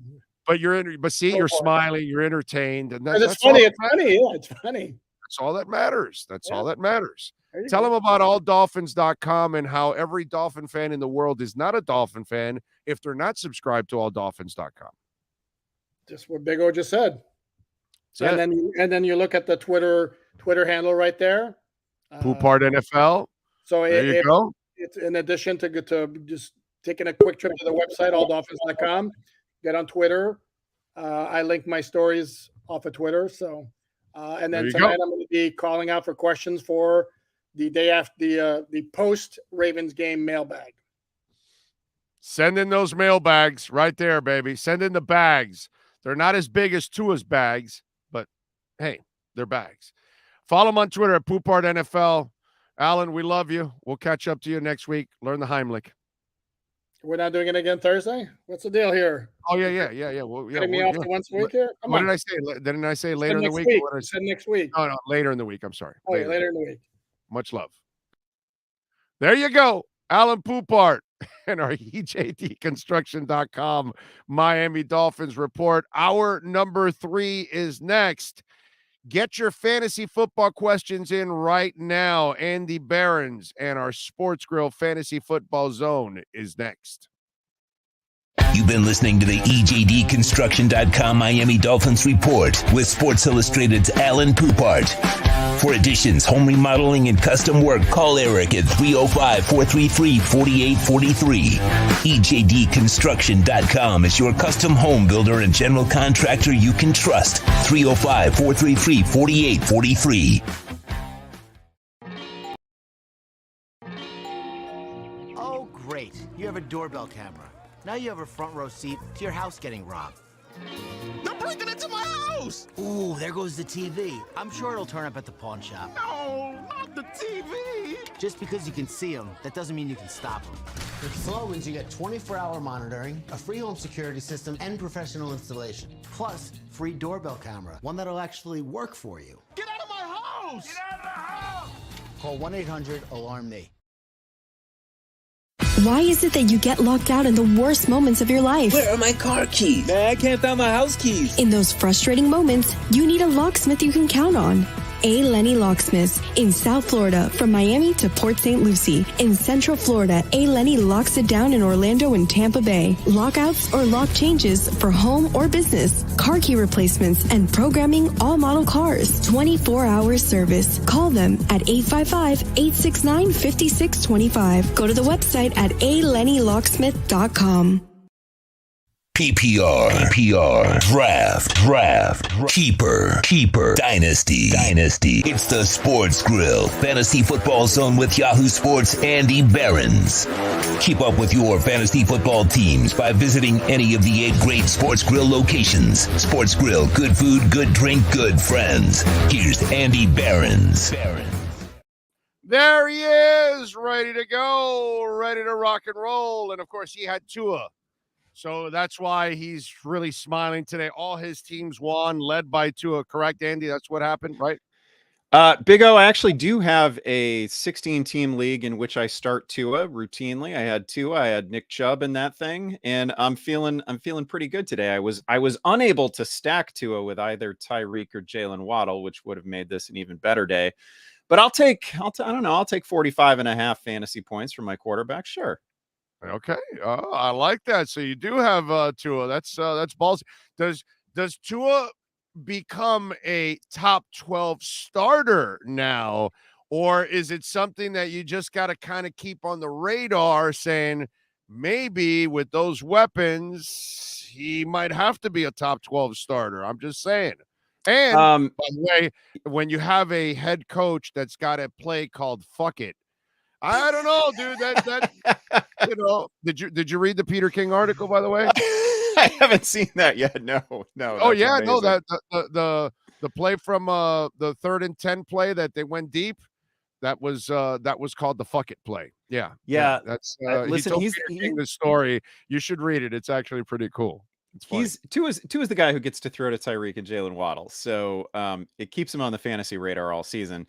He's obviously you've got Buffalo next week. That's a very different challenge than Baltimore. I think we have a couple takeaways from this past weekend's Dolphins game, and that is Tua is going to be able to put up numbers under almost any circumstances because of the quality of the supporting cast and because of his own ascendance as a quarterback. And then number 2, this Baltimore thing looks exactly as bad as it did at the end of last season in that secondary. Like that was, all credit to Tua for the great performance and to Tyreek and Waddle. that was something beyond miscommunication that was happening for the Ravens. And of course, they were dreadful late last year too. Remember, Joe Burrow had like a 500-yard game against them or some crazy thing like that. Everybody was lighting them up last year. They were last in the league against the pass. And it looked just like it did yesterday. Miscommunication. They've already got, they've got the Kyle Fuller situation. They've got Peter's barely ambulatory, just coming back from the knee issue. So it's a mess, and it looks no better. So that's a team we're going to be able to pick on.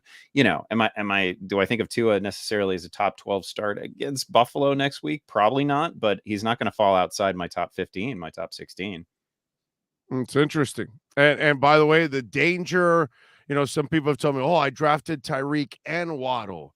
And normally I would say, yeah, that's not a good thing, but boy, yesterday it worked out, dude.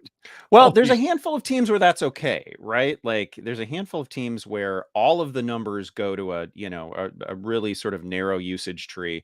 Like, I don't know, would you be feeling bad if you drafted T Higgins and Jamar Chase? Probably not. Like there's a handful of teams where this works out every year.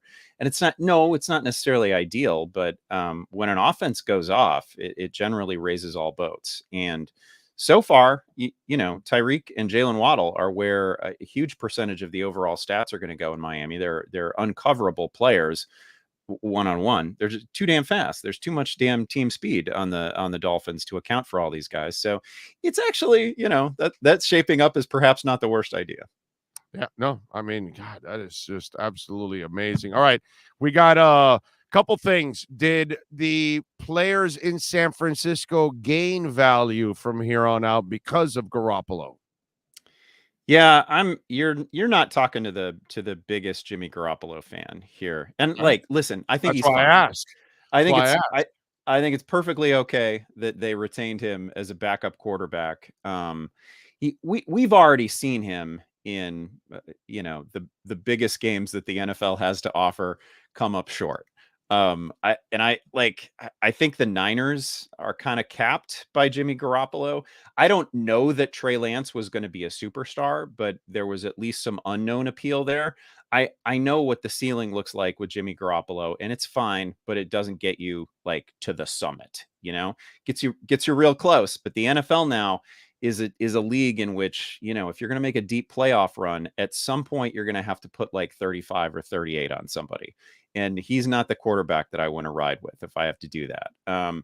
But I will say, I feel confident that an offense led by Garoppolo can support a couple of viable pass catchers each week, right? So I don't think this is bad, certainly for Deebo Samuel, for Brandon Ayuk, for George Kittle when he returns. It's fine. It probably opens up something in the run game. Now, this is tricky because generally, like a volume rushing quarterback who's pretty good at it, it is going to help the running backs behind him because it gives you an awful lot to account for. But in this situation, I think because of the fact that Trey Lance was probably going to run the ball, 12 times a game, those carries are going to go somewhere else because we know the Niners just want to commit to an ideal Niners game script is they run the ball 40 times.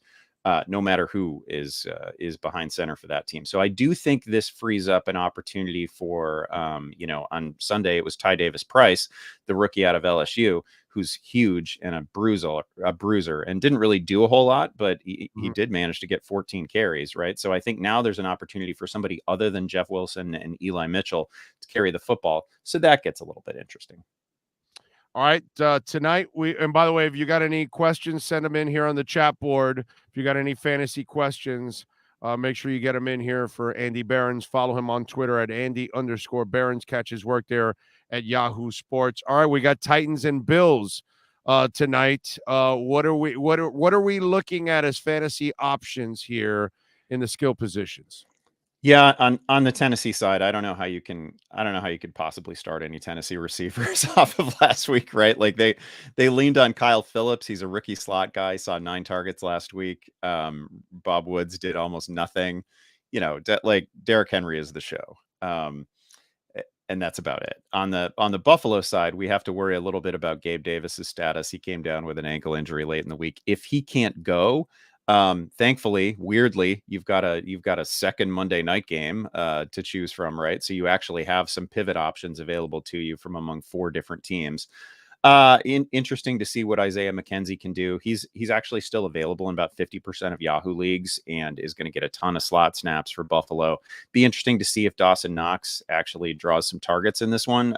He was like the one guy on the Buffalo side that was shut out of an otherwise high scoring game in opening week. So I'm watching that. I mean, Josh Allen is just an automatic start. Stephon Diggs, an automatic start.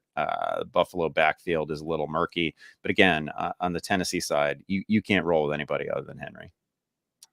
All right. So then Vikings, Eagles, folks that are playing this game tonight. Yeah, I'm actually the over and under at 50. I was kind of thinking that they're going to be messing with that over and under. I'm expecting a lot of points in this game. Your thoughts on this one? As you should. Minnesota's offense in the post-Zimmer era was really fun in opening week. They managed to get Justin Jefferson lined up against linebackers, against safeties. Like it was incredible usage. It was exactly that Cooper Kupp style usage that we'd been hoping for. Justin Jefferson has a shot at a 2,000 receiving yard season, like no question about it. He's about as good as it gets in the NFL right now, and they're just going to pepper him with targets. It's going to be good for Dalvin Cook. It's going to be good for Kirk. It's going to be good for everybody's a go for on the Minnesota side. That is a really fun offense. With the Eagles, I would actually say that one of the biggest open questions is whether we can even keep Devontae Smith on our rosters beyond this week. We need signs of life here. He saw 4 targets in opening week, caught none of them. Everything good that the Eagles did as a passing offense was through AJ Brown. No surprise there, right? AJ caught 10 balls, was great. But that appeared to be the only person that Jalen Hurts even knew, or certainly had any chemistry with. Like, he was 10 of 13 to AJ Brown, and I want to say he was 8 of 19 to everyone else. We need to see that change for sure on the Philly side. Eric Storm is asking Gerald Everett or Njoku at tight end for the rest of the season. I'm leaning to Everett, but Njoku is the better talent, just no QB. Thoughts? Yeah, Njoku is one of the best athletes in the NFL, in a league full of great athletes. Like, Njoku was like a 7-foot high jumper in high school, which, like, there might be one of those every 2 years. Like, he's a phenomenal athlete. He's probably tied to the wrong offense, and he's basically splitting targets with Harrison Bryant. He's not even seeing the full tight end workload there. I would go Gerald Everett.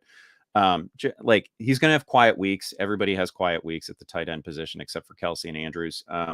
But I trust him the most over the balance of the season. The Chargers are obviously going to be a team that puts up, routinely 27, 28, 31 points. And Everett's going to have a huge piece of that. I'll tell you another tight end who has kind of quietly popped over the last couple of weeks, caught 7 balls on Sunday, is Evan Ingram. And I know people, anybody who rostered Evan Ingram. Yeah. Oh, sure. There's a lot of things to worry about with Evan Ingram. No question about it. He's had drop trouble in the past. He's been a rough watch in the past. He's caught 11 of 12 targets so far this season, and absolutely every day with Trevor Lawrence. If you were following like the Jacksonville beat writers, there was a splash play between Ingram and Lawrence. So a little bit of chemistry there, and he's off to a good start.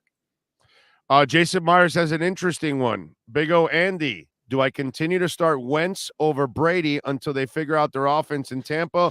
Also, what's Andy's thoughts on Mooney? And is Akers startable again? Dude, Wentz is playing like a QB1 right now in fantasy.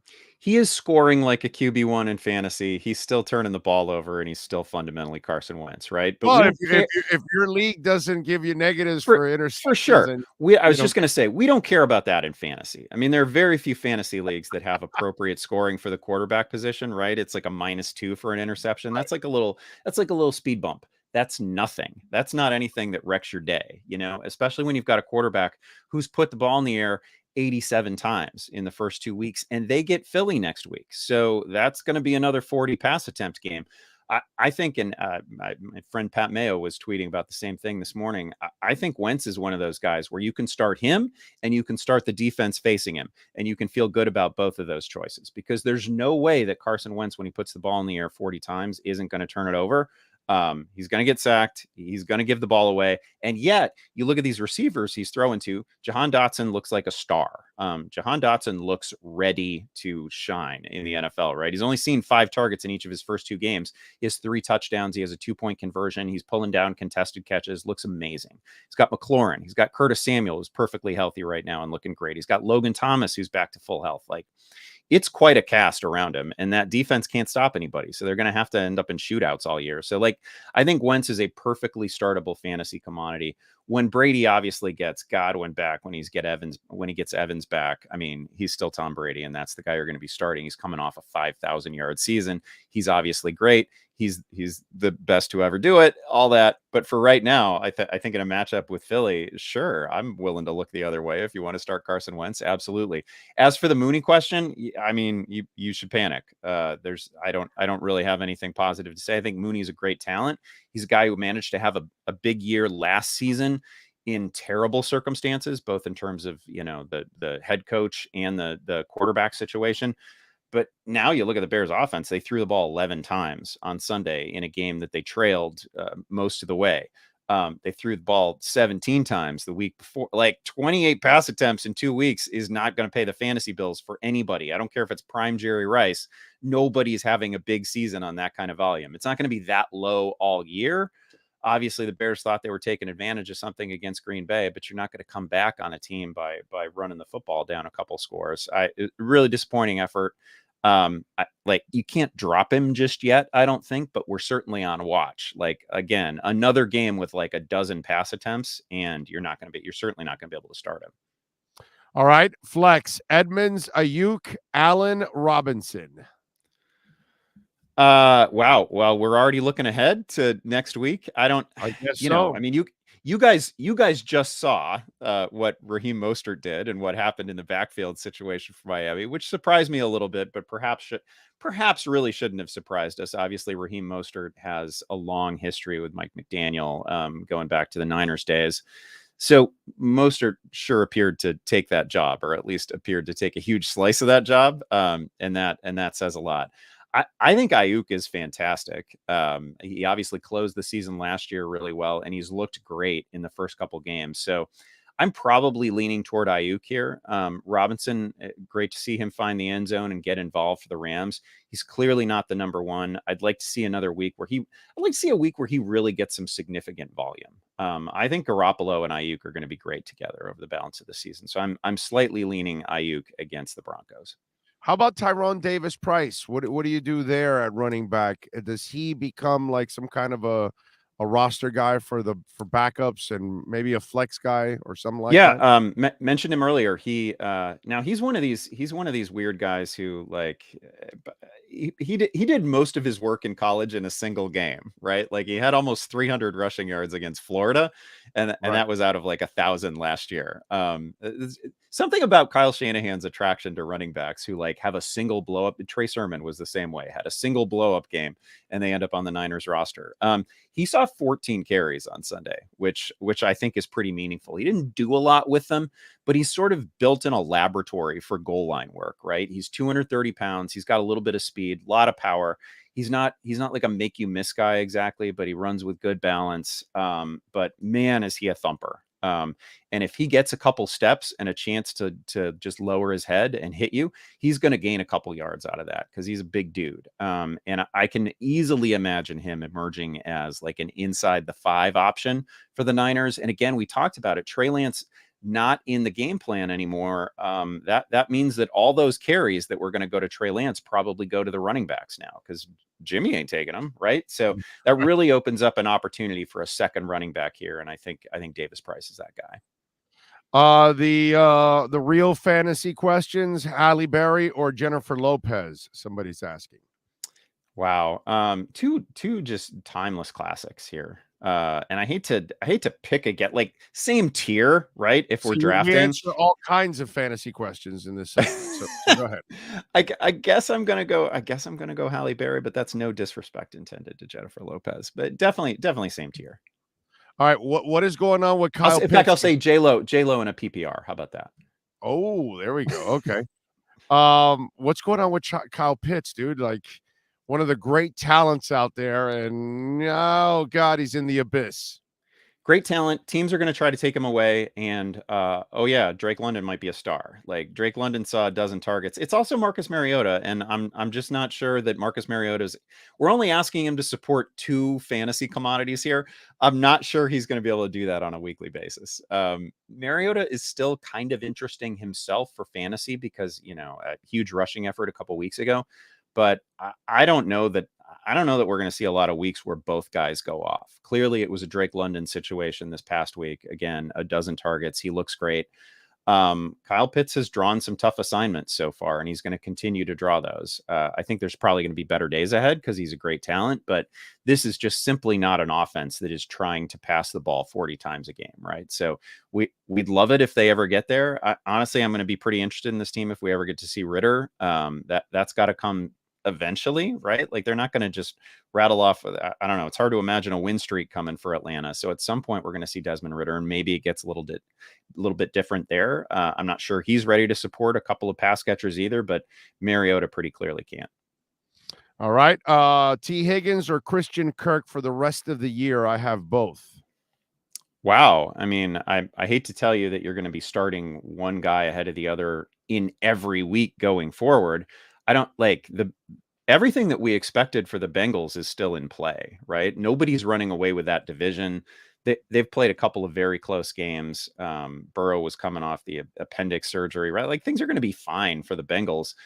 Christian Kirk is a clear number one, a real talent, and Trevor Lawrence has also very clearly taken a step. He's not getting a lot of attention today because we saw so many crazy comebacks in the NFL yesterday. Obviously, the Dolphins being as dramatic as any of them. Tua is going to get a lot of attention today. Kyler Murray is going to get a lot of attention today. But Trevor Lawrence played a clean game. He's got some rushing juice to him as well. He's in an entirely different offense now. It's not the hellscape that we saw under Urban Meyer, right? Like Trevor Lawrence is going to have a season, and he's a huge talent. And so I do like Christian Kirk the rest of the way. I got to say, I kind of like Tua. He has like real coaching around him now. Is that what you're saying? Okay. Yeah. Yeah. What do you know? You have a grown-up coaching staff that can make all the difference, right? Like just the support system for a quarterback makes a huge difference. Well, in Miami also, they had no talent. Now they added talent, which was the other thing. Miami fixed everything, right? Like to an extent, fixed the offensive line, which was a joke last year and is now not a joke. And the receiving core is great. And I get it.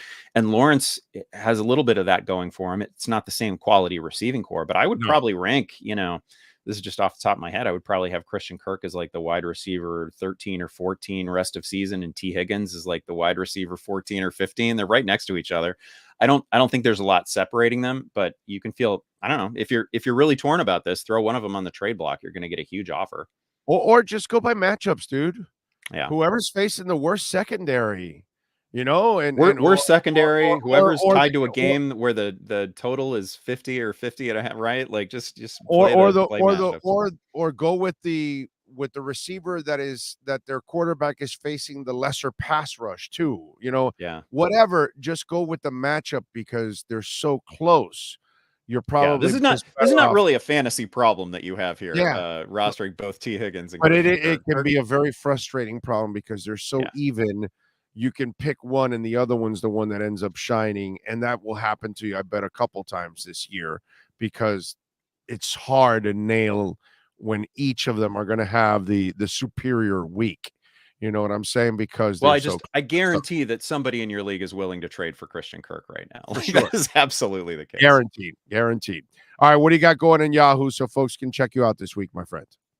Today, I'm writing about pickups for week 3. We got a podcast in the Yahoo Fantasy Football Forecast coming up. We're going to talk about all your pickup needs for week 3. And of course, we have Fantasy Football Live 1 hour ahead of kickoff on Sundays.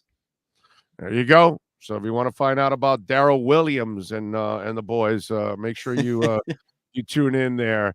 Andy, as always, follow him on Twitter, by the way, at Andy_Barons. Appreciate you, my brother. We'll catch up next week and have a fantastic week.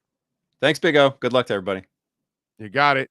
That is the Sports Grill Fantasy Football Zone. And by the way, $1.50 Bud Light drafts and bottles during NCAA and NFL games. They've got new cocktails now, only $5 during the NCAA and NFL games going on tonight.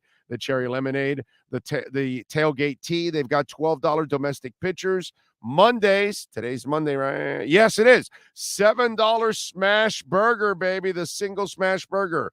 And Tuesdays, $2 tacos from chicken, beef, and fish. Wednesdays, the kids eat for free with the purchase of an adult entree.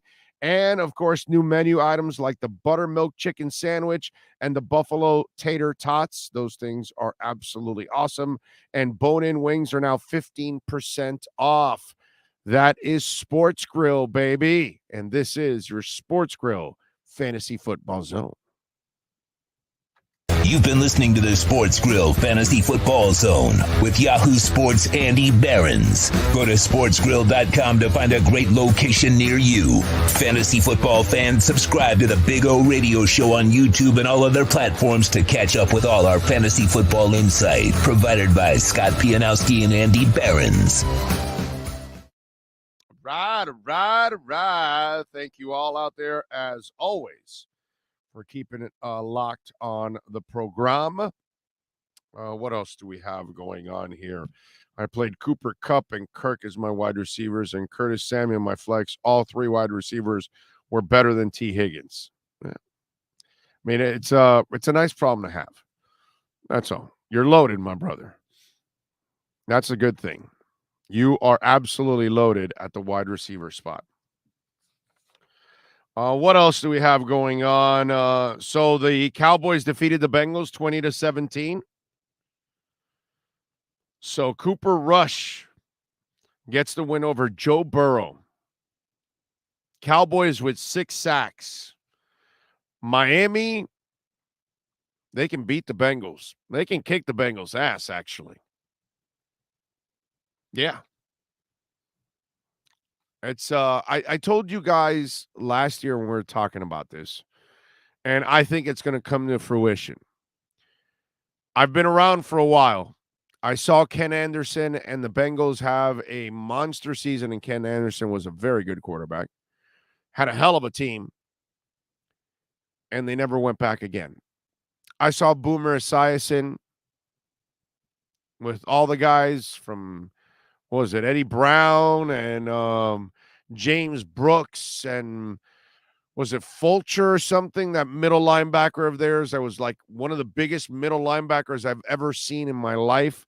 Was his name David Fulcher or something like that? Anyway, so they had some talent on that team also.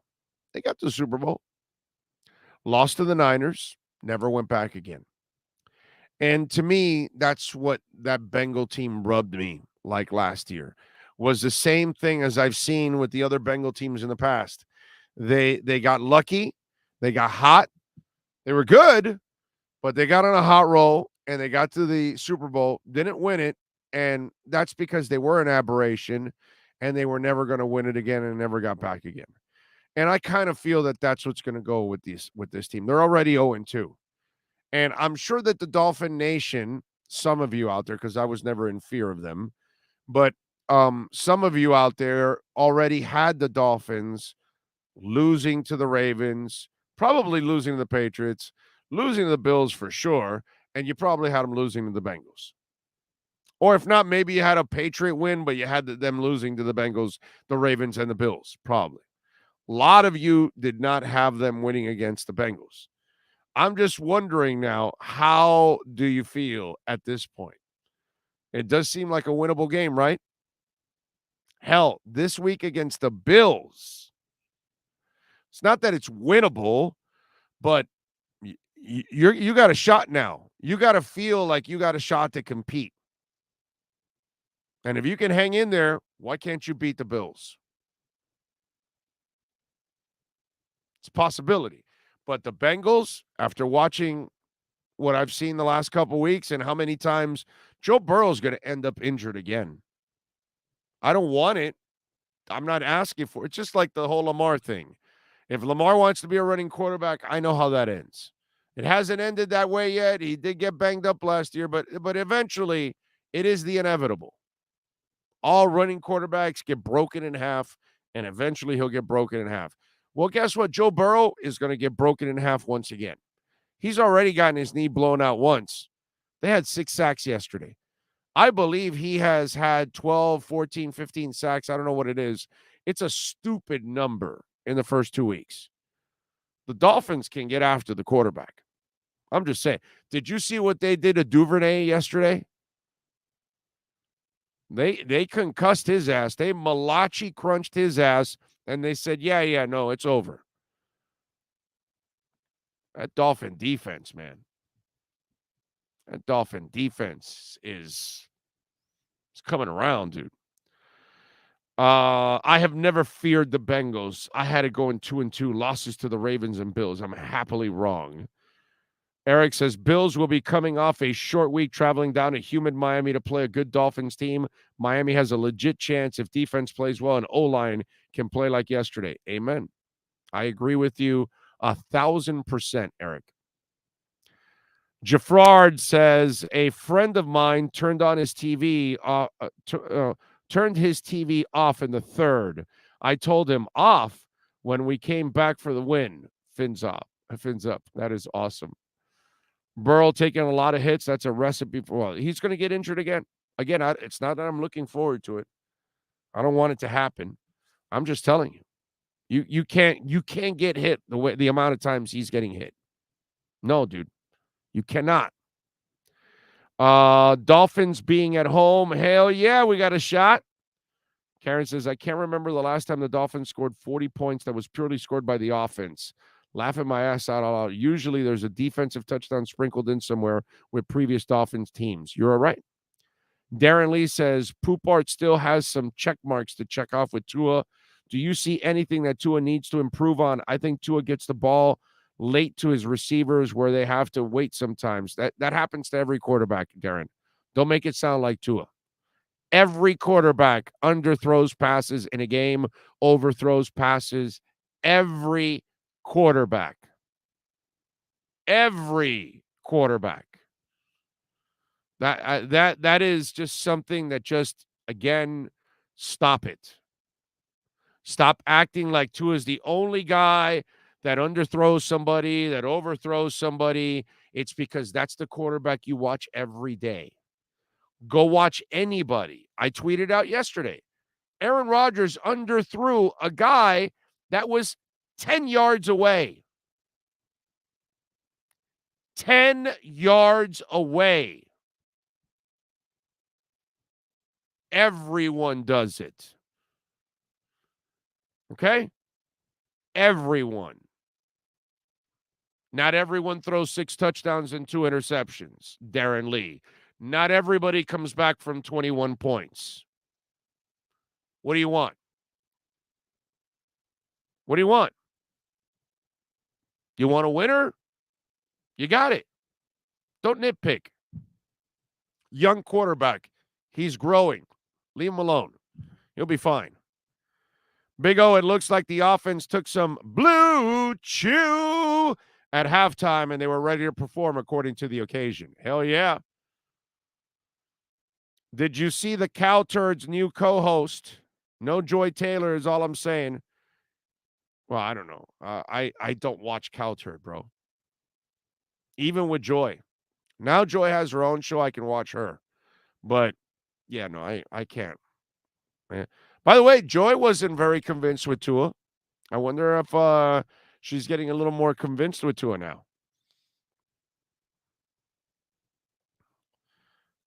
Let's see. Big O Radio Show. You want a repeat performance from Tua this past Sunday every week. Protect the man and give him time. That's it. The picture of Dan Marino and Tua after the game was priceless. Yes, sir. Arnold Alonso says, Big O, when it's all said and done, Tua will be considered the best QB from the draft. He's already better than Adonis, and he will be better than Burrow very soon, brother. Tripwire 55 says only 4 other QBs in the league currently that have thrown for 6 touchdowns in a game. Nick Foles, Tom Brady, Aaron Rodgers, Patrick Mahomes, and now Tua. Guarantee previous Dolphin regimes would have gotten overly conservative and settled for the field goal to send the game to overtime instead of going for the win. Yep. Yeah, I'd like Mario Cristobal to hang out with Mike McDaniel. Okay. That's what I'd like. I'd like that. I'd like that very much. Mario, I want you to win. I want you to succeed, my brother. I am rooting for you. You cannot be conservative. If you're conservative, you're going to need such a dominant team to win, so you can play the conservative game and be perfect and all that. And maybe you can get to that point because it's possible. Alabama's done it. That they've been so dominant that they could be conservative and win comfortably. They've been that good.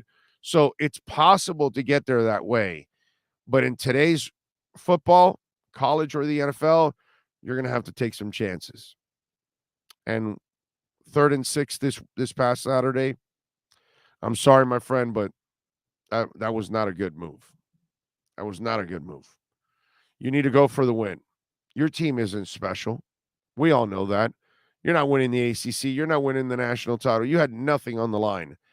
What you need to do is give your team a little bit more confidence by believing in them. You know, Mike McDaniel in the first 2 weeks here went for it on 4th and 7 in the first week. And this week, he went all out for it in trying to come back in that second half and never let up and put the ball into his hands constantly. You got to be able to take some chances. If you're not willing to, I just feel a conservative approach will end up burning you in the long run. 855-912-1056. That's 855-912-1056. If you want to get in on the Welt and Rayom text line, you can also reach out to us on Twitter, and that is Big O Show. By the way, I was looking it up, and my man Roger, he had it right. He had it right in a big time way. Why do I say that? Well, let's see. Let's look at the numbers. Tua, 36 out of 50 for 469 yards, 6 touchdowns, 2 interceptions, right? Then we go to Tyreek Hill. And what does Tyreek have? 11 receptions, 190 yards, and 2 touchdowns. Jalen Waddle, 11 receptions, 171 yards, and 2 touchdowns. Roger had it right. Tua Waddle Hill. What a thrill. Tua Waddle Hill. What a thrill. Tua Waddle Hill. What a thrill. Gotta admit, Tua Waddle Hill was a thrill. That's what it was. I keep saying, and listen, when you beat Buffalo this weekend, I'm telling you, this needs to become the chant that is ringing throughout the stadium. Tua Waddle Hill. What a thrill. Tua Waddle Hill. What a thrill. Tua Waddle Hill. What a thrill. You got to do it. By the way, Roger, great production this week on the Wrap. He had like curtains and people chiming in and all kinds of stuff. So it was choreographed and everything. He put a lot of effort into the Wrap this week. But Tua Waddle Hill. What a thrill. Tua Waddle Hill. What a thrill. Tua Waddle Hill. What a thrill. It is. It was a thrill. I want to hear these chants coming out of the stadium. I want to hear the entire stadium saying Tua Waddle Hill. What a thrill. Tua Waddle Hill. What a thrill. Come on, man. That's what it's all about. Let's go. I want to hear it all throughout this week. Beating Buffalo. Tua Waddle Hill. What a thrill. Tua Waddle Hill. What a thrill. Tua Waddle Hill. What a thrill.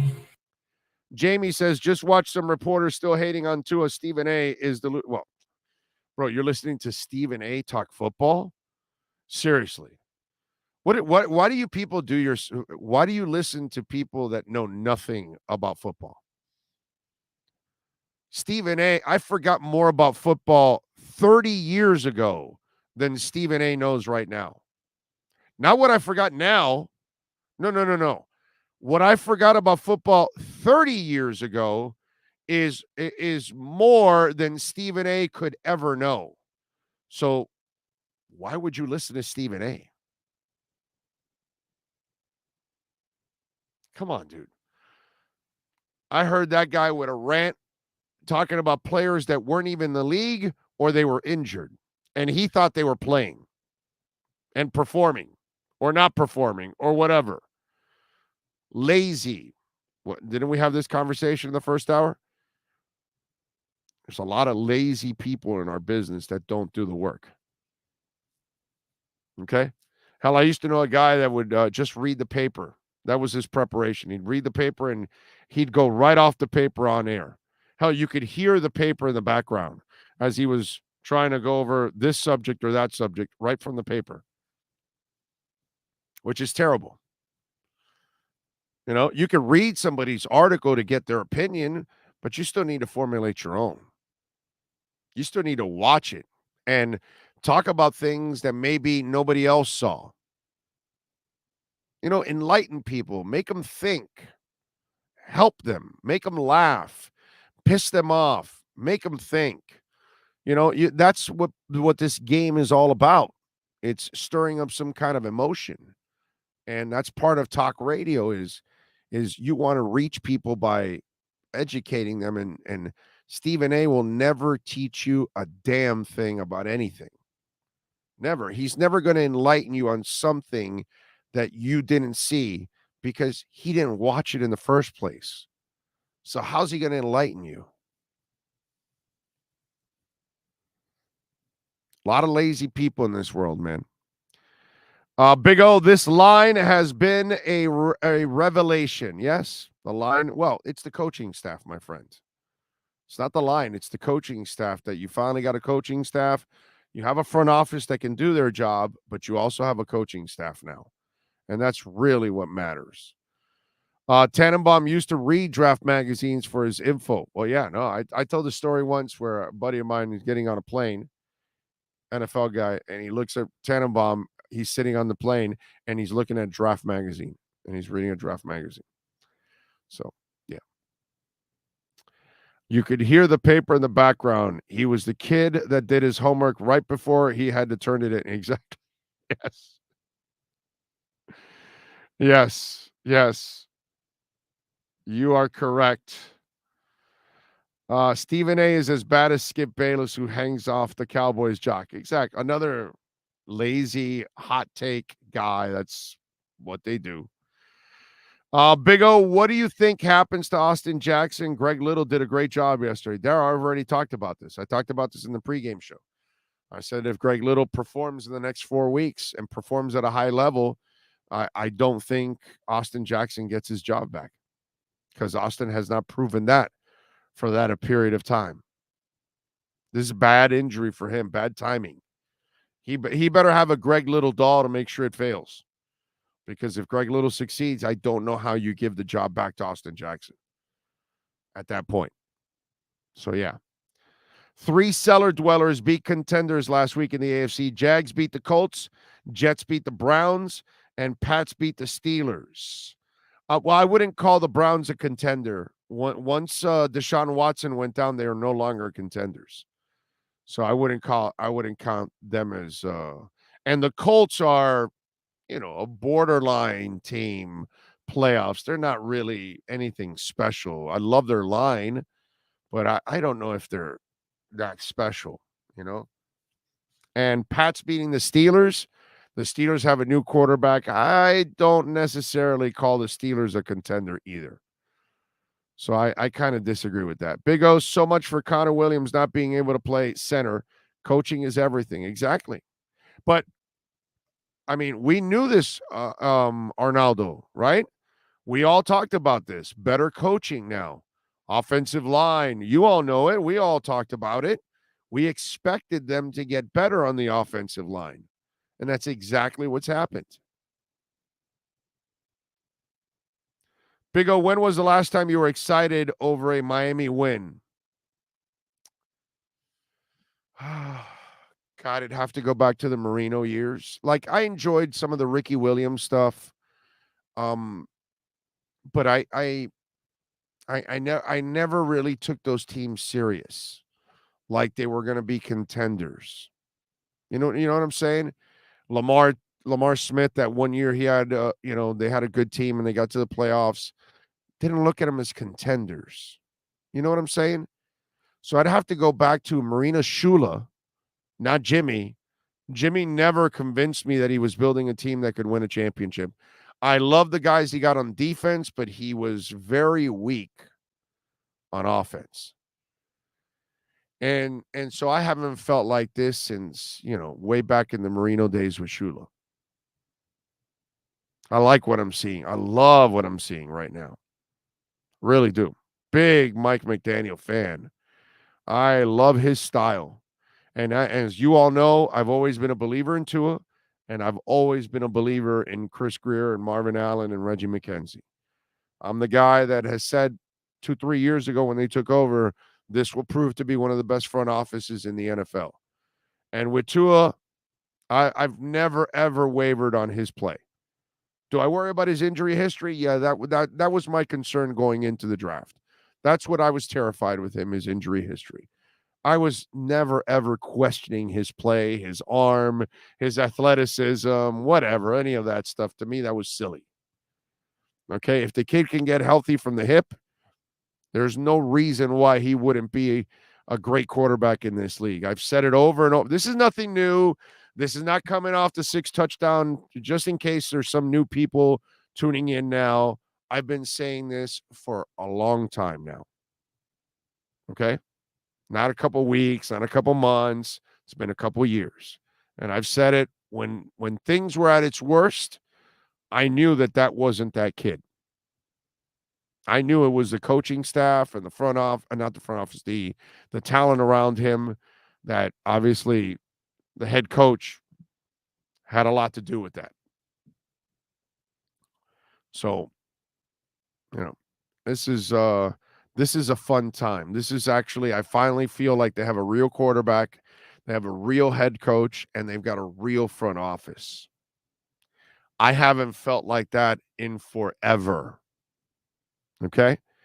I might have felt pretty good about the front office with Jimmy. I never felt good about the front office till now. Head coaches, it's been on and off. You like what Gase did the first year, but then I hated it after that. I like what Flo did the first year, then I hated everything after that. So, what do you want me to do? Cam Cameron never liked. Yeah, we liked Sperano's first year with the stupid Wildcat, whatever, but never liked anything else. Rest in peace, Sperano, but way too conservative for me to like that kind of coach. So I've never felt like this since Marino Shula. How about that? Not Jimmy, not Wani, not Cam, not Philbin, not Gase, not Flores. None of these people have made me feel like this. This is the first time in a long time that I can tell Dolphin fans I think they finally fixed it. I think they finally got the front office, the head coach, and the quarterback. Now you've got those three. You should move forward and now become a really good franchise once again. And thank the Lord. God, we have gone through hell already for so long now. I am really happy that that's changed. You're right, Big O. The only thing that sucks now is Ross. Well, he's out of the picture now, so hopefully his daughter is much smarter and has more common sense. Stephen Ross was the jinx. Suspend him for years to come. Well, he's gone, Frankie. Keep his ass away from everything. Topher says, Big O, did you see the Dan Orlovsky breakdown on the 60-yard Waddle pass? McDaniel's a genius.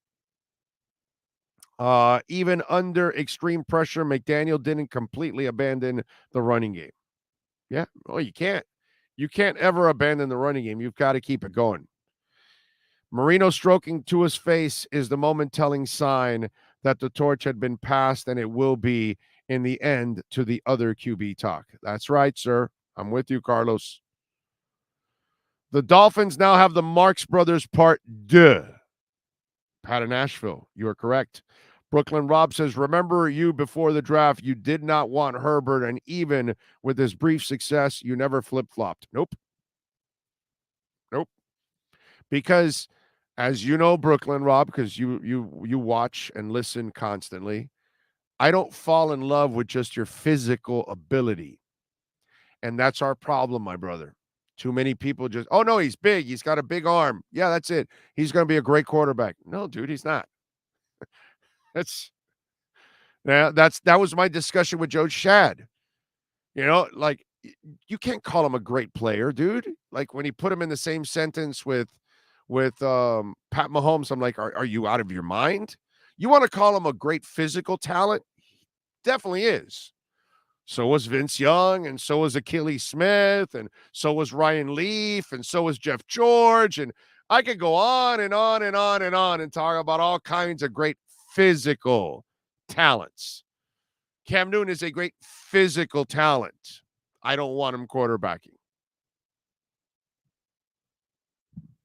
Physical talent doesn't mean shit to me. That's only part of the equation to become a great quarterback. And that's the problem, Brooklyn Rob, that we have. And so they look at Justin Herbert, and yeah, he's built like the prototypical quarterback if you had to build one.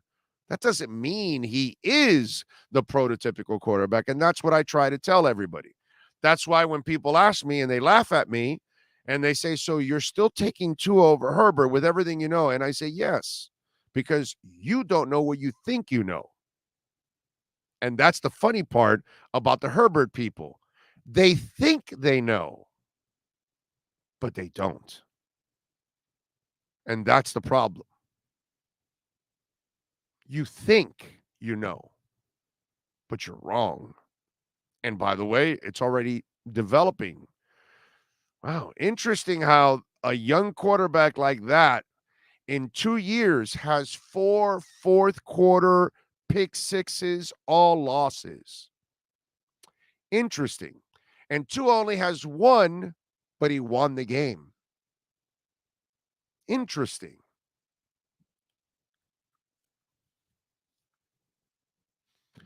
But that's the issue that we're dealing with now, unfortunately. They think they know because they're just going for the for just the physical ability in somebody. It's a shame. Let's see. Adam Pinkser, thank you, sir, for the love on Venmo. I appreciate you, sir. Very nice. As always, remember you can make a donation through Cash App or Venmo at Cash Big O Show. Adam says, I admit I was despondent in the first half of that game Sunday. So pumped to see Tua silence the haters. This would have never happened if Scamflow was still coaching. Go Fins. Amen to that. Scamflow would have ended up trying to find somebody to replace Tua right from the beginning. Is what Scamflow would have done. You're 1,000% right, dude. I mean, you couldn't be more right. Okay? All right? You couldn't be more right. That's the amazing part. And thank you again, Adam. Appreciate it, as always. What else do we have here? Please stop saying Tua is the next Marino. There will never be another Marino. Tua can make his own legacy. That's right. I agree. What Tua is the next. He's the next great quarterback that the Dolphins. It's Greasy, it's Marino, and now it's Tua. That's what it's going to be. He's going to be the next franchise quarterback, the next great quarterback. He's not the next Greasy. He's not the next Marino. He's the one and only Tua. That's all. Tua will be on his own. And one of the things that I told, I remember Alan, actually. It was Alan. As I talked about this young man, I always thought of him as a crafty passer. And I saw a lot of that yesterday. And that spin move, that's crafty. These are things that he's going. the fact that he is, by the way, that pass he made out of the end zone, that is one calm, cool hombre. Because I don't know if I don't have that play to show you, but it took a couple seconds. They gave him time, and he manipulated some stuff and was able to kind of find a guy and whatever it was, 15, 25 yards downfield or whatever, hell of a throw. But kid's got ice in his veins. Ice. You don't deal with your owners trying to replace you, your head coach, fans, media, talking a lot of crap, writing a lot of crap, all that stuff. And you put all of that aside. You don't do those kind of things if you're not special. That's a special dude, man. Some of you out there have a problem understanding that special can come in that package. You think special only comes in 6'5" and 245 and running a 4.5. And that's special. Yeah, it's Andrew Luck special, but it doesn't mean they all look like that. And that's what some of you have to kind of change. You have to change your perceptions, your expectations. They're unrealistic. What you have to do is open up your mind and let others maybe prove you wrong of your theories. Give them an opportunity. And if they don't, then they don't. But give yourself the option, be open to being proven wrong. And then admit it. Because we're all going to be proven wrong a bunch of times. The Bear in the Cave, still on a massive high after yesterday, was looking forward to your take, Big O. Well, you can catch us on the postgame show. Remember, we got the pre and the postgame show, Bear and Cave. Okay? By the way, record numbers for our postgame show, and we thank you for that. Okay? JN says Tua leads the league in yards, and Tyreek and Waddle are 1 and 2 in receiving yards. Yeah, but JN, you can't have an explosive offense with Tua. He can't throw downfield. There's a lot of things Tua can't do. Plus, he's too lazy. All those things. Tua leading the league, that'll never happen. Tua bringing you back from deficits, that'll never happen. Sean Davis says that spin move rollout pass to Craycraft told me Tua has arrived. Just a 2-yard touchdown pass, but he single-handedly made that play when it was busted. Gesicki's pass, too. Brilliant. Damn right. Carlos says the best thing about the Dolphins win is tuning in for the McDaniels press conference afterwards. Must-see TV. It is, isn't it? He's such a cool dude. You got to love him.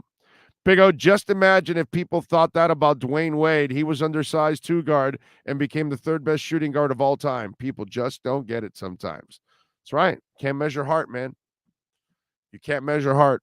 And if Tua's heart didn't show you anything coming back off the bench to win a national championship, if it doesn't show you from coming back from multiple ankle surgeries where he had I believe it's Kevlar wire on his ankles. And then if he doesn't show you the toughness and the character and everything else to come back from a hip surgery and then fight his head coach, the owners not wanting him, fans not wanting him, media members thinking that he's not the guy, all of that stuff. This guy's as mentally tough as it gets. That's the part that people seem to kind of, they gloss over. You watch Johnny Manziel, he's a disaster. You watch Baker Mayfield, he's a disaster. Here are people that can't handle the pressure and expectations or rumors or whatever. And this kid doesn't flinch.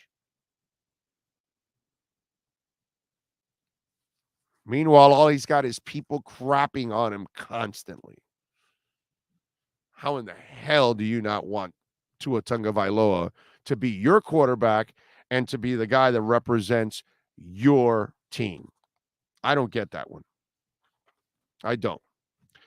And if you have a small business like I do, I don't get if you're not using LinkedIn, because LinkedIn Jobs, boy, it is here to make it easier for you to find the people you want to talk to faster.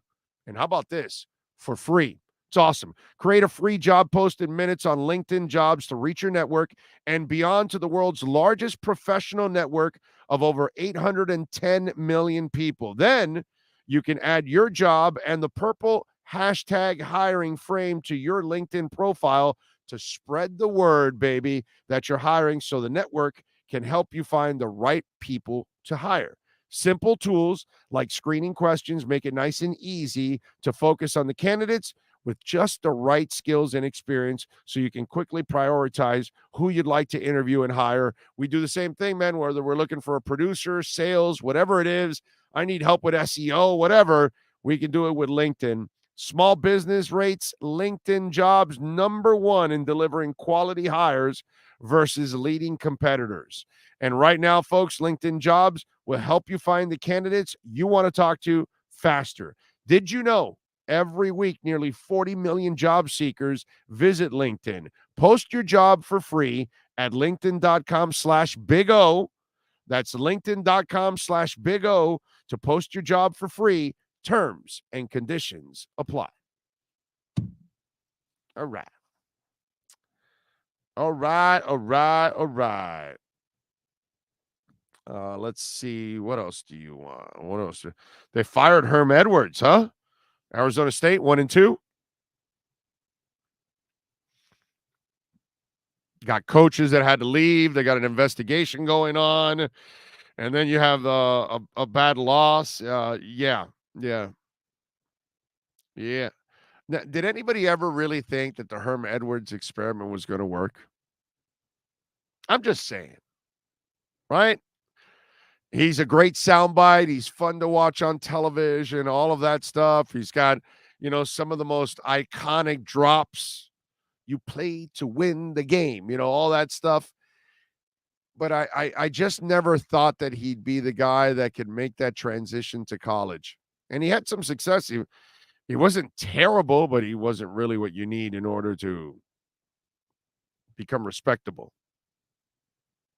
But I saw that story, and, I knew about the NCAA investigation going on and the coaches leaving.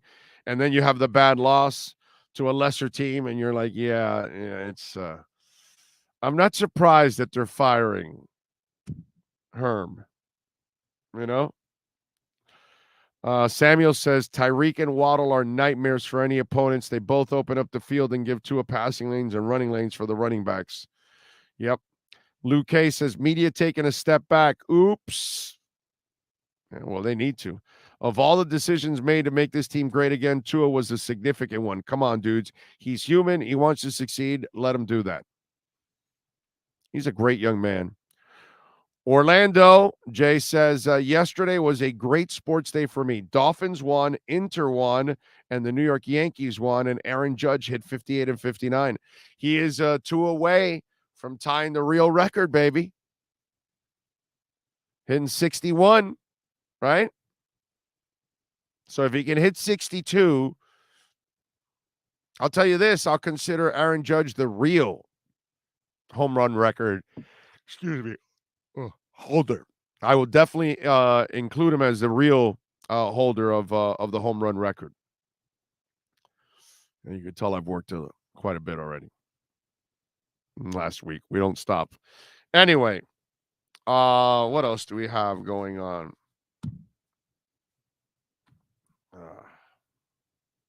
Marlins lost 2 of 3 to the Nationals. They're headed for 90-plus losses, 60 and 87. And speaking of Inter is our last hope for the Summers, because the Marlins are no hope for the Summers. So we need Inter to continue on this pace. I hope they make the playoffs. I know Jorge Mas is going to spend, so I'm not even concerned about that. He wants to win badly. So that I'm not worried about. But I need them to play well, because baseball will not bail me out anymore. It's just not going to happen. It's not something I have any hope for whatsoever. So that's why I need something for my summers. Bill Nugent says Zach Thomas not big enough to be a Pro Bowl middle linebacker. On paper, he should have never happened. Tua has heart, nerves, smarts, and yes, as much and maybe more physical talent as Joe Montana. Amen. Amen. And Drew Brees. He's going to be a great quarterback. That I have no concerns about with Tua. He just has to stay healthy. That's about the only thing I could worry about with Tua is the injury history. Outside of that, I would never worry about him as a player. Oh, what's more embarrassing is using vibrating butt beads to cheat at chess, or Chris Sims ranking Tua the 29th ranked NFL QB. Yeah, I'm going to go with Chris Sims. At least with the vibrating beads, you're winning at something. You're doing something. With Chris Sims, you're just a loser. So I'll go with that. Big O, who was really responsible for bringing Tua to Miami? Chris Greer.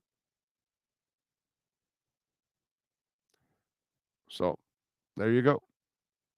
Zach Thomas has gotten screwed so many times getting into the Hall of Fame. If he doesn't get in, they should rename it Hall of Shame. Joyce says, Big O, I just want to highlight a forgotten Tua hater, Logan Paul, Giant CB, that said Tua can only make 2-yard passes to the left. Yeah, even players and ex-players, they say stupid things. They're not the end-all, be-all. That's one thing I've learned with players. I've had enough discussions, arguments, disagreements with ex-players. They're usually not any better than most of us at figuring out who can play and who can't play.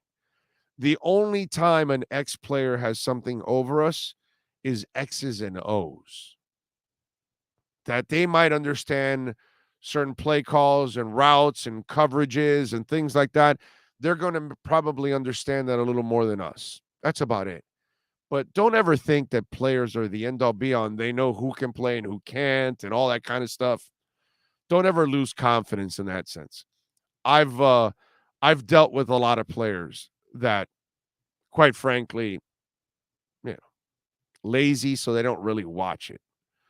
It's funny how there's a lot of those guys that aren't really fans of the sport they play in.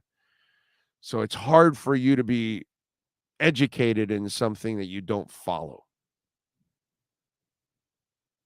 So Pablo says, Big O, I just got here. I hope you mentioned how important is the fact that Coach Mack can rally the troops. They believe in him. Yes, sir. We talked about it in the postgame show, and we talked about it today. It's all there. By the way, 1-800-ALARM-ME for Sloman's Home Shield, and they are a proud sponsor of our program. We love the people at Sloman's Home Shield, and you can get a free doorbell camera. Make sure you tell them that Big O sent you. They will take care of you. 1-800-ALARM-ME. Tell them that Big O sent you, and I promise you, man, you will walk away feeling good because you will get your doorbell camera. And then with the doorbell camera, you can actually see everything and anything that is going on. That's what I love. When you're watching from your smartphone, you can just track everything and all the other cameras that you connect. If you put one inside your house, because I've got one inside my house, so I can keep track of my doggies. I've got to take, you know how we are with our dogs here in this house. We love our dogs. 1-800-ALARM-ME. And when you call them, and you use our professional installation and low-cost central station monitoring, you're going to get an LED touchscreen pad, a motion detector, 3-arm doors, and a backup battery. So what are you waiting for? 1-800-ALARM-ME. Anywhere in the country. Not anywhere. We're in 14 states around the country. 1-800-ALARM-ME. Call the great people at Sloman's. If you happen to be in one of their states, they will take care of you. And tell them that Big O sent you and tell them you want your free doorbell camera. 1-800-ALARM-ME. Let's see. Check out the social media threads from yesterday's Finns game at halftime just to see all the nonsense from some high-profile NFL voices. Unreal the amount of crap some football heads talk. Yeah, exactly. I've worked with a lot of them, so I know. What can I tell you?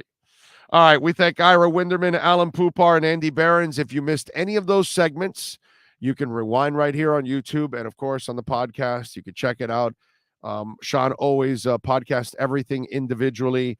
I want to thank everybody that tuned in, everybody that sent in a text, those of you that made a donation through Cash App or Venmo at Cash Big O Show or on our Cash App. Thank you, as always, on our Super Chat. On our Super Chat. I appreciate it. Sean appreciates it, Chad. Thank you all out there. We will see you tomorrow. Same time, same place, same bat channel. Have a great one.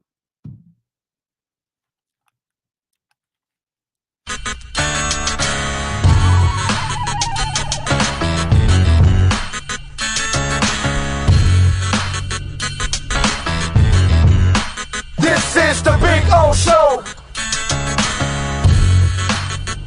This is the Big O Show. This is the Big O Show.